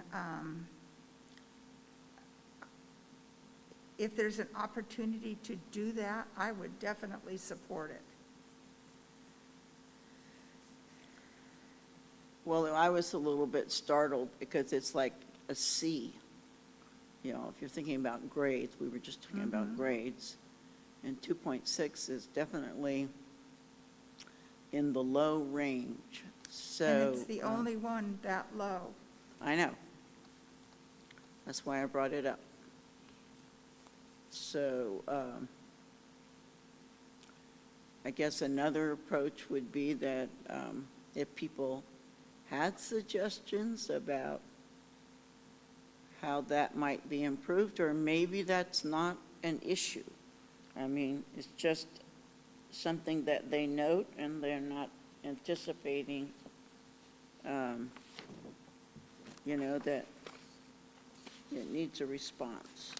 Dr. Kaiser, could I inquire of the superintendent? I thought that this was the topic that we tried to have training from CSBA on 2 years ago, and we were not able to secure it. Yes, at the time, CSBA was not doing any in-person trainings, and they were unable, at least at that time, to do remote trainings as well. So we were not successful 2 years ago in getting CSBA to do a training. I certainly can reach out again and see if that has changed with the change in times. If that is something of interest in the board, when we have done board trainings in the past, we have picked a Saturday and done those, or had the board collectively go to a group at the CSBA conference in December, go to a session. So Well, we there's can't different guarantee options. what's going to be taught at conference. I haven't seen the conference agenda for this year yet, so we don't know. I've been through the Saturday here in Chico, or actually we also went away for one kind of locally, and I thought they were very productive. And I think that's been one of the things that I have felt has been missing to establish a basis for really strong communication skills among the board members collectively. So I still am supporting an in-service on number 6, which apparently others seem to rate it in need of attention. But I would not support online. I've been through a few of those in the last year and a half, and I didn't think they were any more productive than what our kids were having to do at school. Maybe we could go down at section 2 and look if there's anything low there that's, see, those are all really high. Yeah. I mean, we think we're perfect, actually. We could be. I have a problem with that, but that's just my own grading philosophy. Well, you had to be one of the people, so number 8, we were 5, okay. Yes, I would say as I was reading through this, I was thinking, wow, I think really highly of us. No, but I do think it would be really valuable for self-reflection to be able to get some input from folks who work directly with us also. I don't know if that's a a thing that we want to ask for right now, or what we could do with that information besides maybe drive some mid-year professional development in service, or help us select a cohesive thing at the CSBA conference where we all attend one based on feedback, not just from our self-evaluation, but from the regular folks who interact with us, I think would be really helpful as far as board growth and developing that cohesion. Can we go down and look at 3? That's individuals. And again, we're perfect. Wow. All right.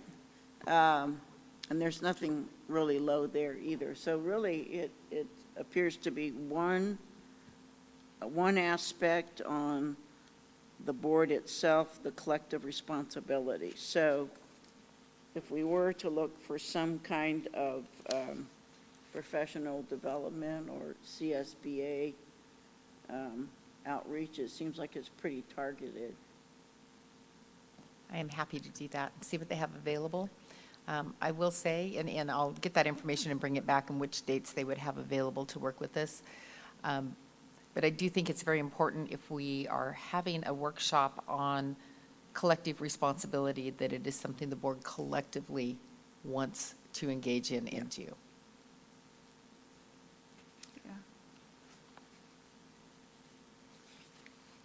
So do we want to think about this? We want to, I don't know if we want to do another poll, but Is it something we might be able to add to a soon-to-be developed agenda, maybe? Or, what are you thinking? I don't know. So what I will do is contact CSBA and see specifically to item 6, take collective responsibility for the board's performance, if they have a trainer that is available to come in person to do a training focused in that area. That's what I'm hearing the board would like me to do. And then I can just email that out. Here's what they have, here's what they don't. If that is something we want to move forward with, then we'll bring it back to a board meeting and set that and allocate the dollars to do that as well. I'm not sure that I feel that number 6 is worded in a way that expresses what we think we need. I didn't like some of the, anyway, do we need to define what we're asking for? Maybe I can shed some light on this. I gave this category a 1. And if I hadn't done that, it wouldn't be as low as it is right now.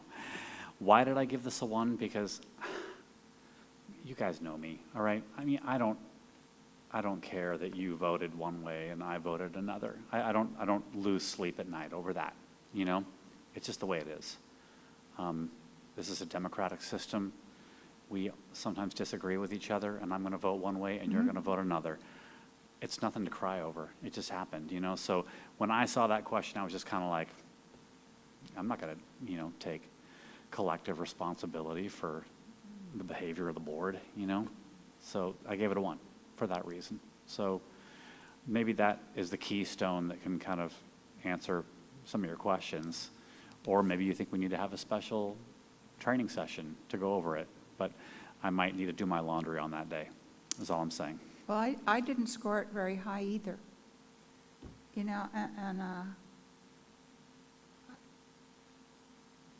somebody must know more than we do about getting. Why does it matter? Why does it matter how well we score on take collective responsibility for the board's performance? To me, I'm looking at in the way of collective responsibility when I feel that everybody's viewpoints and opinions and stuff have been fully vetted, expressed, and we come to a conclusion with a vote, that we then take collective responsibility for that majority vote.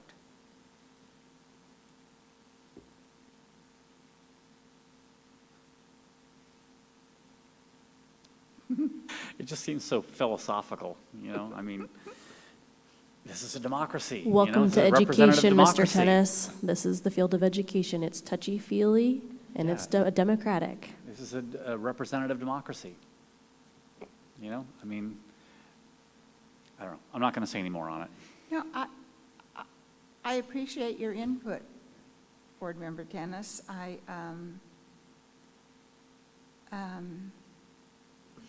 It's the responsibility for the decision that we take collective responsibility for as we move away from having made that decision. That is a concern, no matter what the issue, is that once we've made a decision, we collectively take responsibility for implementation, evaluation, support, everything of that decision. It's ruled by the majority and voice to the minority. And I sometimes feel that we don't do a good job, and myself included, when move forward with implementing the decision in a positive way. I think we should move on. No offense to you, I just don't agree. I don't think we should spend resources, you know, like having a training session to talk about it. I think that what you're saying, frankly, just kind of runs contrary to the founding principles of our country, you know, the representative democracy, and I don't think that we should worry about this. We have an audience member that wants to contribute.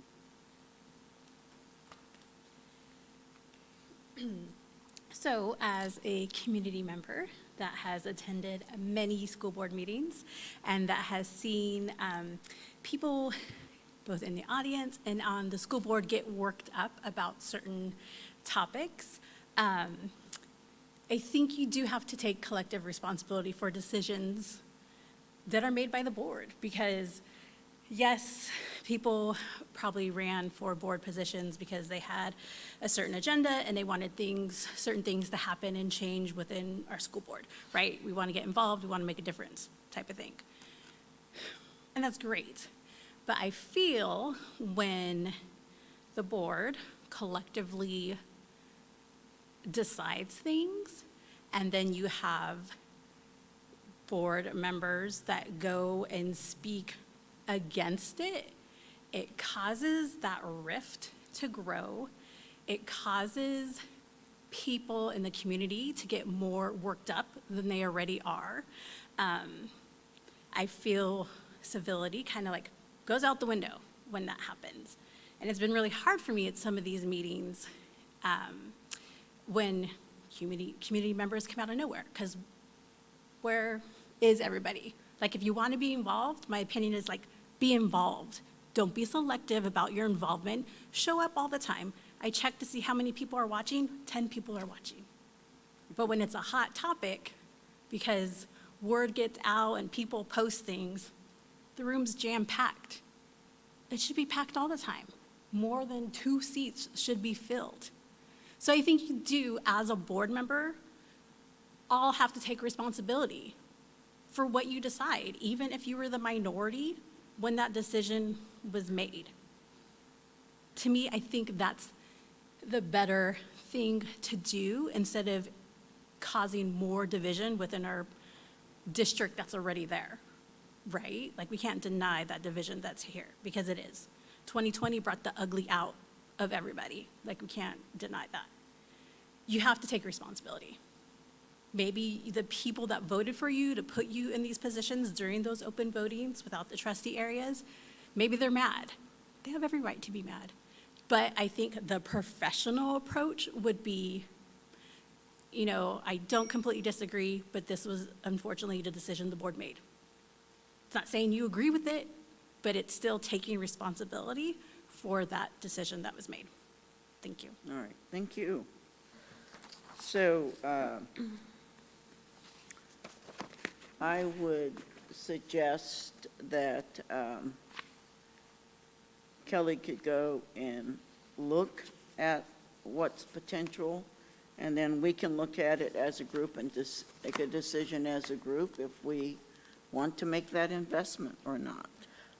I'd like to add to that, just this concept I keep coming back to when we're talking about evaluations and self-evaluation being only so valuable to our process. I just think that it would be good to maybe get input from CSBA about what is the purpose of doing an evaluation of the board if we're not going to do anything productive with it. And if that's something that we want to do, is do something productive with our evaluation, which is part of the rubric, right, to continuously evaluate our performance, what are we going to do with that information, I think is really key in that process. And a self-evaluation is only going to give us part of the data that we really need to make a decision on what we want to do with our performance evaluation. So, I mean, obviously, as already mentioned, your performance evaluation comes in the form of a vote. I mean, if the community is happy with the job that you're doing, they vote for you. So that is your ultimate accountability.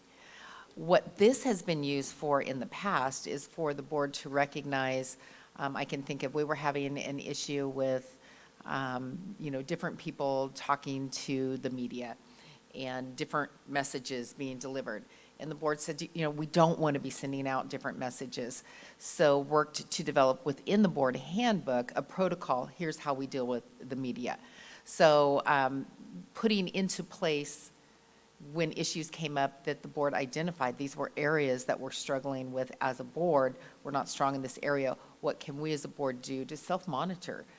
Because there's really nothing that can be done to make any of you do anything. I mean, that the community holds that power, but this is, if there is that collective will, wow, we want to do things differently, that's what this allows for. Hopefully that made sense. Well, on a personal note, I would just say that on the news last night was a very, very dramatic example of a board that wanted to sanction a member for their verbal behavior, and I would hope we would never come to that kind of display of the board turning on itself, and that's really what it was. Pretty dramatic, too, all over TV.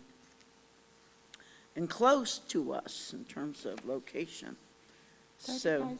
yeah, Did you want to put your suggestion in the form of a motion that you have the superintendent see what's out there and then bring it back to us to see if we agree to participate? well, I can't make the motion, but you Yes, could. you can. Well, okay. Well, I would like to then move that the superintendent do an assessment of what's available and then bring it back to us to see if the board is interested in following up with those directions. I'll second that motion. Any further comments on that? All right. Looks like there's some comments brewing. I think my only question of clarification is, will the superintendent be able to come back with a few options to see if there is something that interests us in terms of growth as a cohesive board that we may want to all vote to participate in, and then we can have that discussion. Yeah? Not just this number 6 thing. No, Yeah. no, yeah. Okay, thank you. All right, any other? And I'd like to comment and thank the audience participant for her suggestions and input into this subject area. Thank you. I appreciate you speaking up. So we have a motion by me and a second by Eileen on getting more information about what kind of professional development there might be available to us to bring back to the board for consideration. So, can I have a, maybe we need to do this as a, yeah, a roll call vote, thank you. All right, so, Robinson, aye.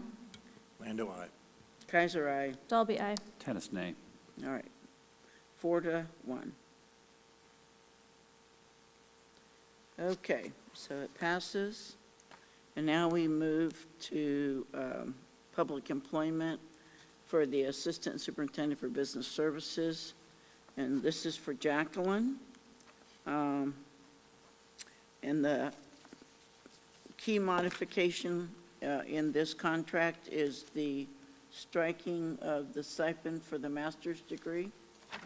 All right, and there wasn't any change in the date, correct? There was. Oh, there So was.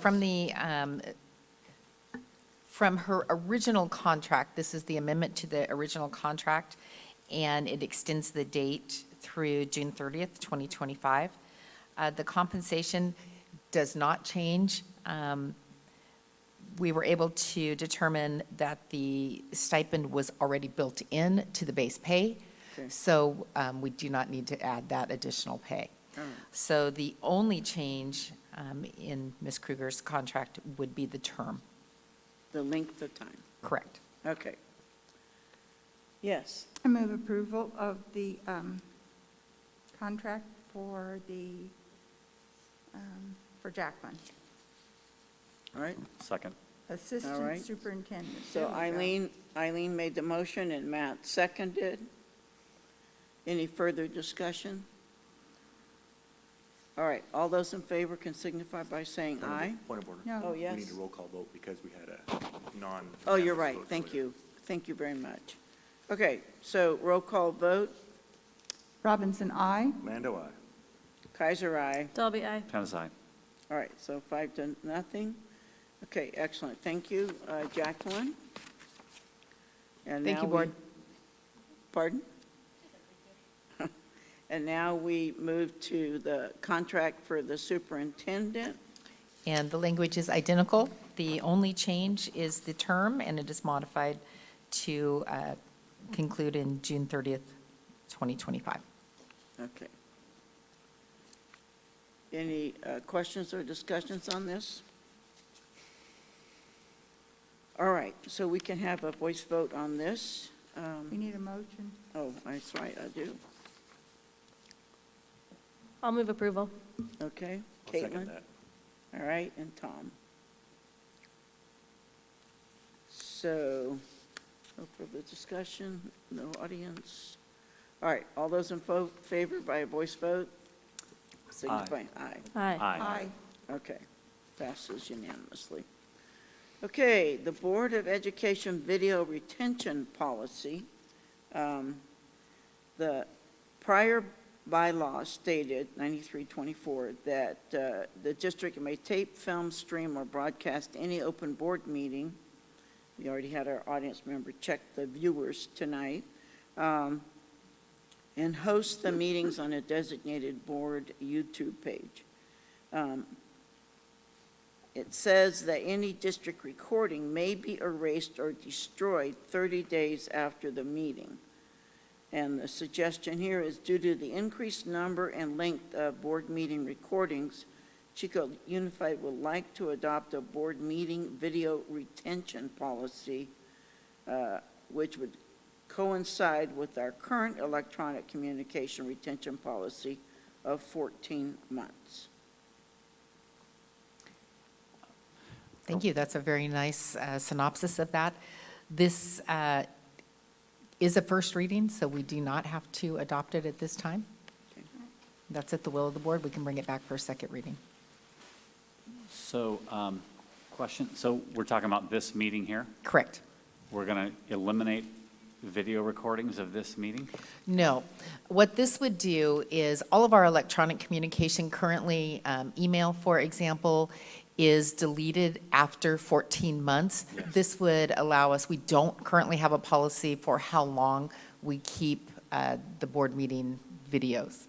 So this would allow us to, after 14 months, to no longer retain those.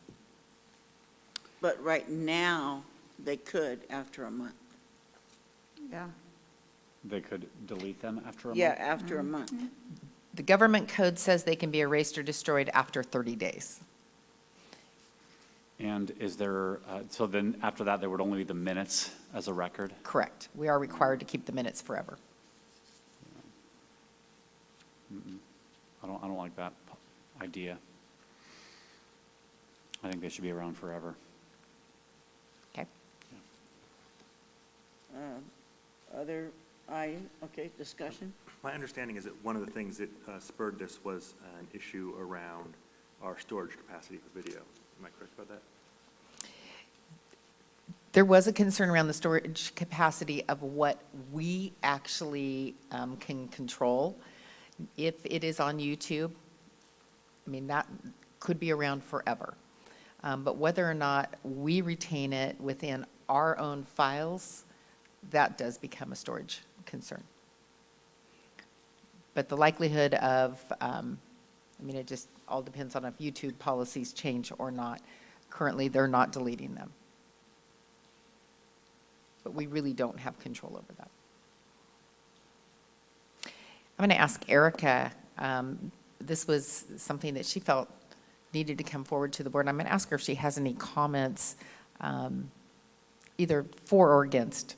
So Erica, are you able to hear us?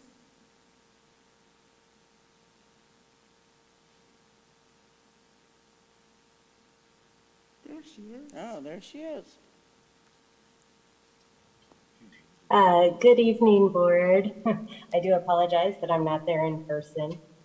The thought behind this was that originally when this board policy was updated, it was several years ago. And at that time, we did not record every single meeting. We started recording meetings during the course of the pandemic in an opportunity to provide greater transparency. As you can imagine, 3 hours of video twice a month, sometimes more, sometimes less, does become very large. So the law states that our retention record, they can be kept and removed after 30 days. But as you know, we like to have policies in place where consistency is key, and 30 days does not give a lot of time for people to go back and look at videos. So in an effort to keep the most up-to-date information and once again make it easily available to the public without causing confusion, the idea is to have it fit with more of our electronic retention policies. Erica, do we have the capacity to store this much information for that long? So traditionally, in the past, 5 years ago, we kept audio files and we did delete the audio recordings after the 30 days. They were just used for board meeting minute records and if the public requested them. So that was our past practice and policy prior to COVID. In terms of YouTube and what's going to happen in the future, that I do not know. That's always up to the independent software providers.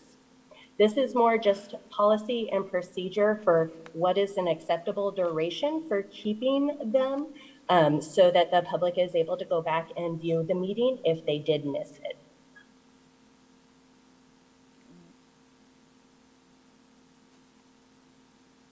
Okay, again, this is not something that the board has to make a decision on tonight and typically does not, typically would come back for a second and final reading. But if you have questions for Erica, she's here. Okay. Thank you, Erica. Really appreciate it, Erica. We hope you're feeling better. Thank you. So what's the will of the board? Would you like to simmer on it and come back to it later? It's a first reading, Dr. Kaiser. This is the first reading, yes. Yeah, so we don't do anything. It does come back for a second reading. I think that's the process.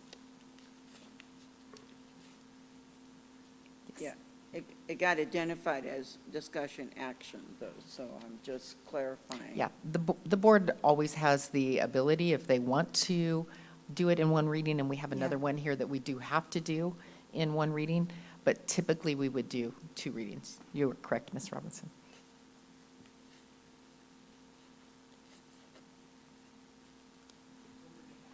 Bring it back, okay?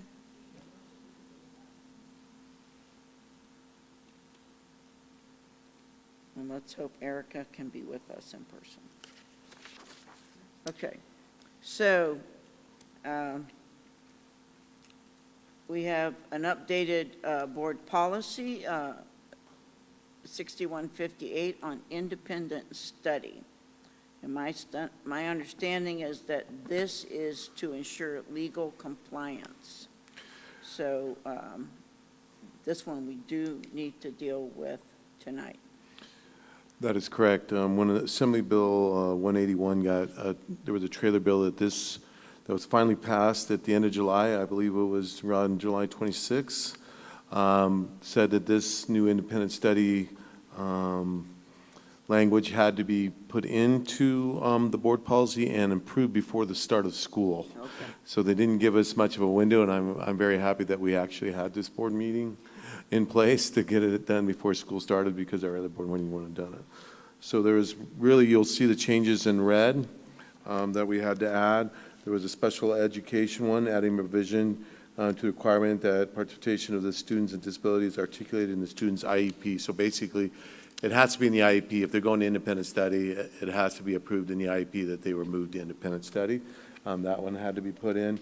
Tiered re-engagement, modified the thresholds that the trigger when a student's enrolled in a traditional independent study program is subject to tiered re-engagement strategies, and that's ed code. Exemptions to long-term traditional independent study requirements. Before there was, students were exempt. It says here that the list of students exempt from live interaction, synchronous instruction, tiered engagement, and a transition plan. So, yeah, if they were in a clinical treatment. So that's one of the changes. And then the written agreement requirements was another one that was a change to match ed code. So all 4 of those were in red that you can see on that board policy. We've had Rhonda Odlum go through these because she's the one that was following the bill for us. We were able to get her in Lake Almanor on her vacation to go down to the recreation center so she could get Wi-Fi to make these changes for us, to make sure that we were meeting the needs for this board policy. And it looks like everything that she's done is what, and when we looked at the trailer bill, meets the recommendation. And Yeah, we will come back most likely in September from CSBA. Said they're not going to have the changes from CSBA until September, which not want to match the date where we need to get them approved. But we might be bringing this back forward again in September after they come forward for the changes. But these changes that we put in red will meet the needs before school starts. Okay, Eileen? Dr. Kaiser, I move that we approve this policy at the first reading in order to comply with the before school starts mandate from the bill. Seconded. Okay, so moved by Eileen and seconded by Tom. I did ask what are the number of students in independent study to have a sense of the volume of what we're dealing with, and Right now, we have 460 students enrolled in independent study. That's between Oak Ridge's elementary and secondary programs. Those also includes Oakdale, which is an independent study program on the Fairview campus. That includes the 2 academies, the Viking Academy, Online Academy, the Panther Academies, plus both schools have independent packet independent study programs also, so that includes all those. So between all those programs, we have right now 460. It fluctuates, but right now that's what we're starting the school year with. yes, Mr. Tennis. So what are the big changes that are going to occur? Because I did have a student who was a child who was in Oak Ridge. What are the big distinctions with this change we're making here in the experience of our students who are doing this? Really, we don't see any real big changes coming forward, other than making sure that the special education students have it into their IEP. They wanted to put that into the ed code. The other one was before we had to do so much live interaction time when it was through the COVID, when we went all online. They're removing a lot of that restriction. So if a student just needs to meet once a week versus they had to do so many times online with their teacher, back and forth, that restriction is being minimized back to more of the independent study traditional model, where it could be once a week, once a month, interactive on that type of thing. And it comes down to how the student is actually doing in the program before they just mandated the interaction, the synchronous interaction timing. So how often under this new regulation will the Oak Ridge teacher, for example, have to meet with a student? That didn't change, but so I believe it, and I believe it's once a week, 2.5 hours. That's the time we have. So it could also be FaceTime, so they don't have to come in, or through Google Meets or through a Zoom. Before it was just strictly you got to come in. That was before the pandemic really pushed all the different platforms so you can meet online, but it's 2.5 hours once a week. And that didn't change here. Okay. The other aspect is it's very clear that there needs to be a written contract, Yeah, the contract. and that has to be followed. Yeah, that didn't change, and that is very important. That's the one the auditor constantly, the Jacqueline and Sharice are coming to making sure that we have those contracts in place and what the verbiage on those contracts are correct. Yeah. So again, this is legally mandated changes. We have a motion and a second. Any comment from the audience? Okay. Any further discussion by board? All right, can we have a vote then? A voice vote? All those in favor? Aye. Aye. Okay, passes. Thank you. And I'm sure if we do have changes that come from CSBA, we'll know about it pretty quick. Okay, so the next are the board policies, new board policies on civility, 1313, and Yes, this was first brought forward at the June 29th board meeting, so it is a second reading. So we're ready for adoption unless there are recommended changes by the board. my question was that this is a fairly long statement about civility. The last paragraph, it really focuses on students or staff. And so I wasn't 100% clear of what we would expect to make as a public statement before a board meeting. And again, I'm being triggered by the news coverage last night, or if it was something we were going to post, what's the expectation? So the first expectation is that the board does have a policy that now would define civility and the board expectations of behavior at board meetings. I think there's different sentences in here that the board could use to start the meeting to remind the public that, these are meetings of the public and we want to model civility for our students and our community. I think you could take the third paragraph and the fourth paragraph and work those together into a statement that could be read at the beginning of board meetings, or we could add it onto our agenda as a expectation of civility at board meetings. And to answer your question about the last paragraph, we have no ability to take action against a member of the public, but we do have the ability to have accountability with our students and our staff. So students or staff that behave in a discriminating, harassing, or intimidating manner, that we will follow up with. Members of the community, unless they are in violation of the law, we don't have the ability. Yes. I have a similar issue with that last paragraph, only because those are all covered already by existing board policies. So it seems just kind of like rhetorical flourish, which I'm not sure belongs in a board policy. To add on to that, it does identify in any other way unlawful. So, I mean, that would identify that it is something that is enforceable by law enforcement if it is unlawful.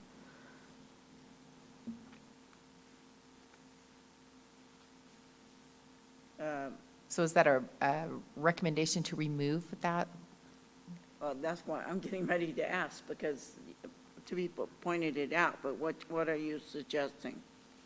Well, are you ready for a motion? So moved. Okay, so you're moving the policy, right, as is? Yes. Okay, and then, is there a second?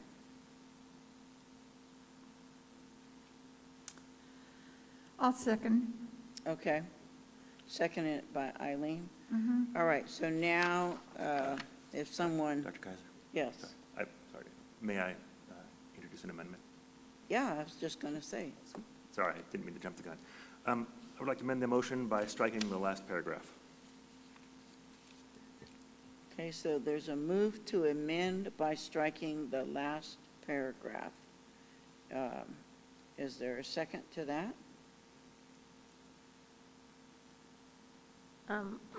I am curious about amending your amendment, a friendly amendment, if you will. It's actually not really a friendly amendment because it's the opposite of what you're asking for, which would be to keep the paragraph and add members of the community. So Okay, for whatever reason, it's not I'm not getting a clear sound. that's because I'm not understanding the part of the process that we're at right now. So if you want to make another amendment, It would be a either third second this amendment. one and then change it, or you can just let it die for lack of a second and then introduce a new amendment.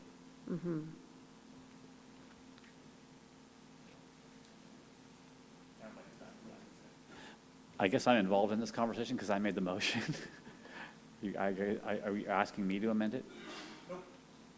Okay. But you can, if you want to second, yeah.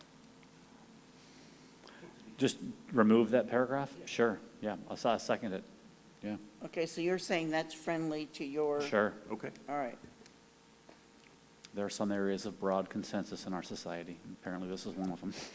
And as the seconder, I concur. okay, so we have an amended motion to pass this civility board action, striking the last paragraph. Okay, Correct? so here's my discussion point, since we have a second on the motion. I don't like the idea of taking out the words discriminatory, harassing, intimidating, sexual harassment, bullying, hate violence from the civility clause, or our civility policy. Like, I feel like it's appropriate to maintain that verbiage in a policy that's talking about civility, to distinctly identify those as being things that are uncivil, let alone unlawful. I do agree with having an issue with it just identifying students and staff, because we would expect everybody to follow the law and not to do those things. So I would also be open to input from staff. Just a minute.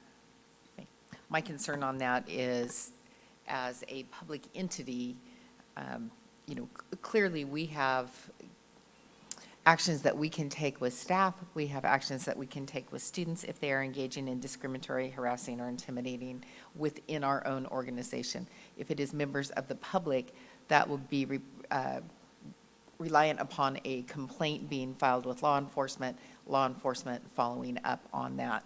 So it really comes out of our system, but I do see your point. Because it would have to be made by an individual. Correct. So if somebody stood up there and made a public comment that was a sexually harassing comment to one of us, You would have to file that complaint. we would have to or file that somebody else. complaint and wouldn't be able to address it during the board meeting. Correct.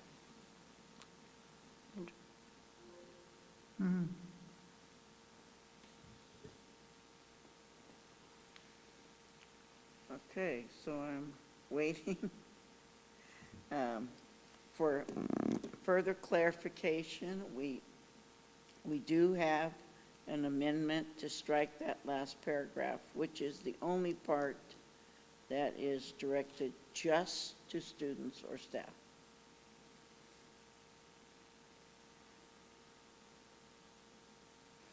Call for the question?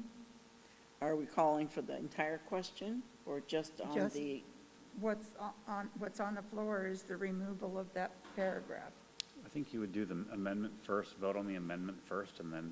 Right, that's, okay. Not because it was accepted as a friendly amendment. Yeah, right. Okay, oh, you're correct. yes. Yep. All right, call the question. All right, so the question is on passing the civility section, which is 1313, without the last paragraph included. And I think with the discussion, we should have a voice vote. Robinson, aye. Lando, aye. Kaiser, aye.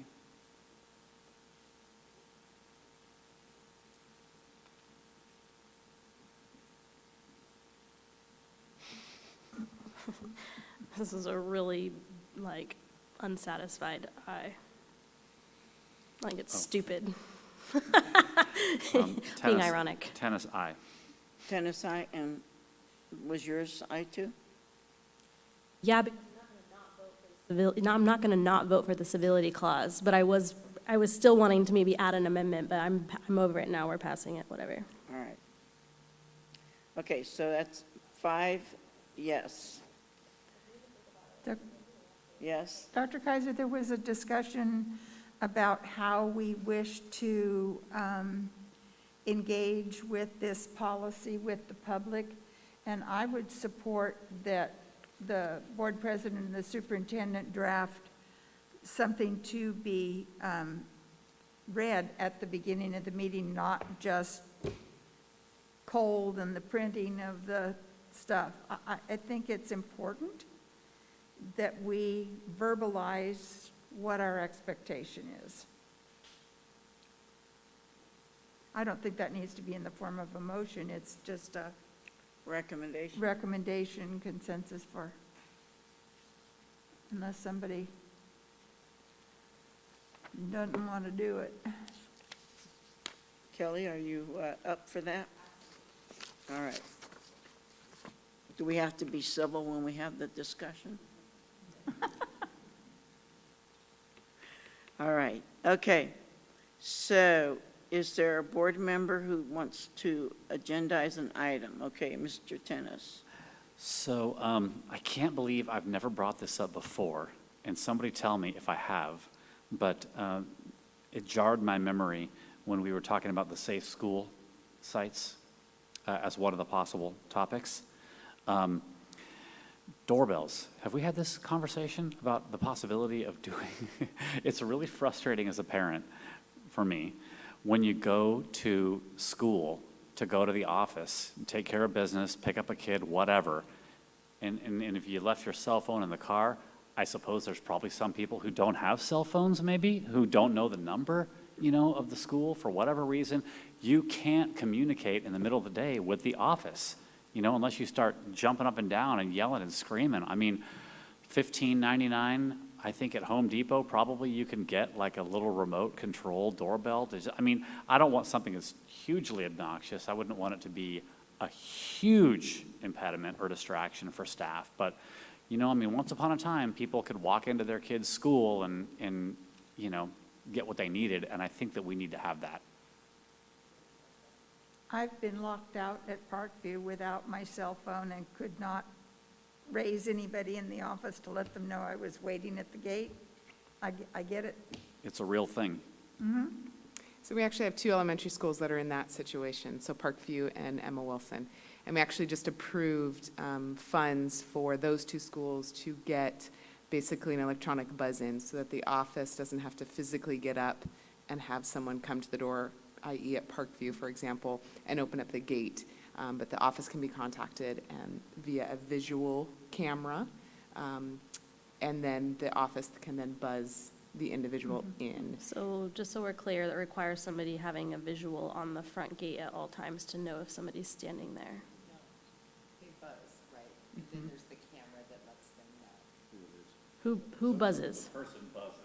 The parent, let's say the parent. Okay. They buzz, a camera comes on, the office goes, oh, that's Mr. Tennis, and we're gonna buzz him in, and then the gate will open. Wait a so that- minute, I want him locked out.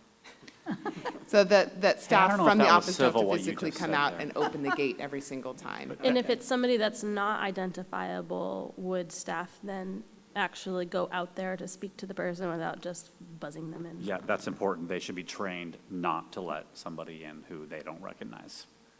Yeah. Yeah, I got let in by a student at Parkview. It was just, kids go into the bathroom sometimes. They're like, oh, an adult, that looks important. So I had my badge, Well, they were following their gut. Their instincts told them that you were important, and you were, so. know that I'm a safe person. So, is this going to be an agenda item or informational? How are we going to? It has already, Jacqueline foresaw this question and was on it.